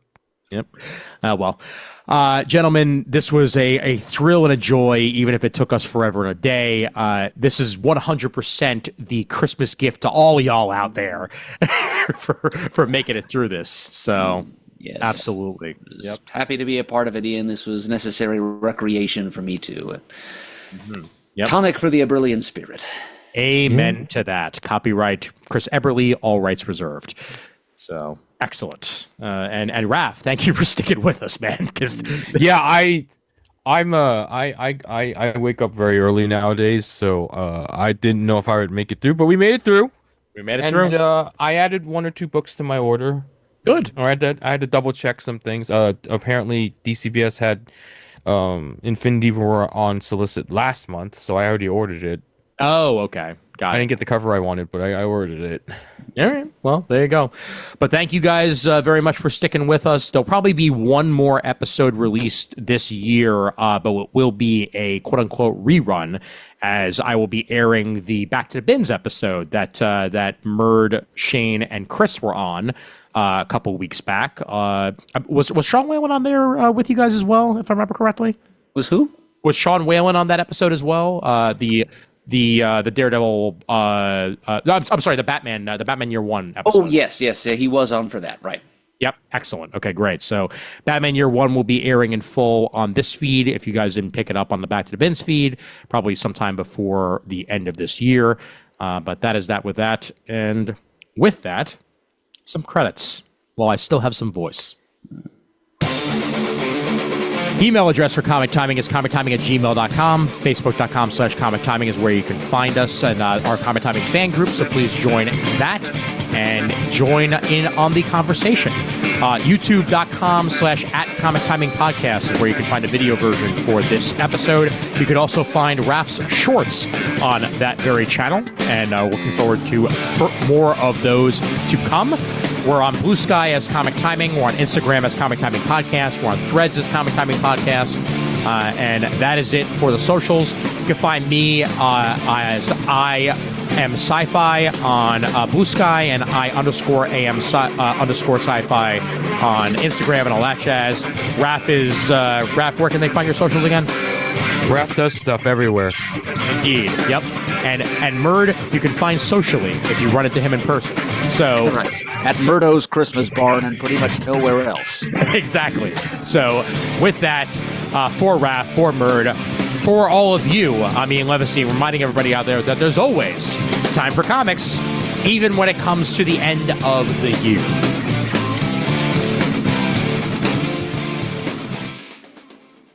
Shalom, Matanica.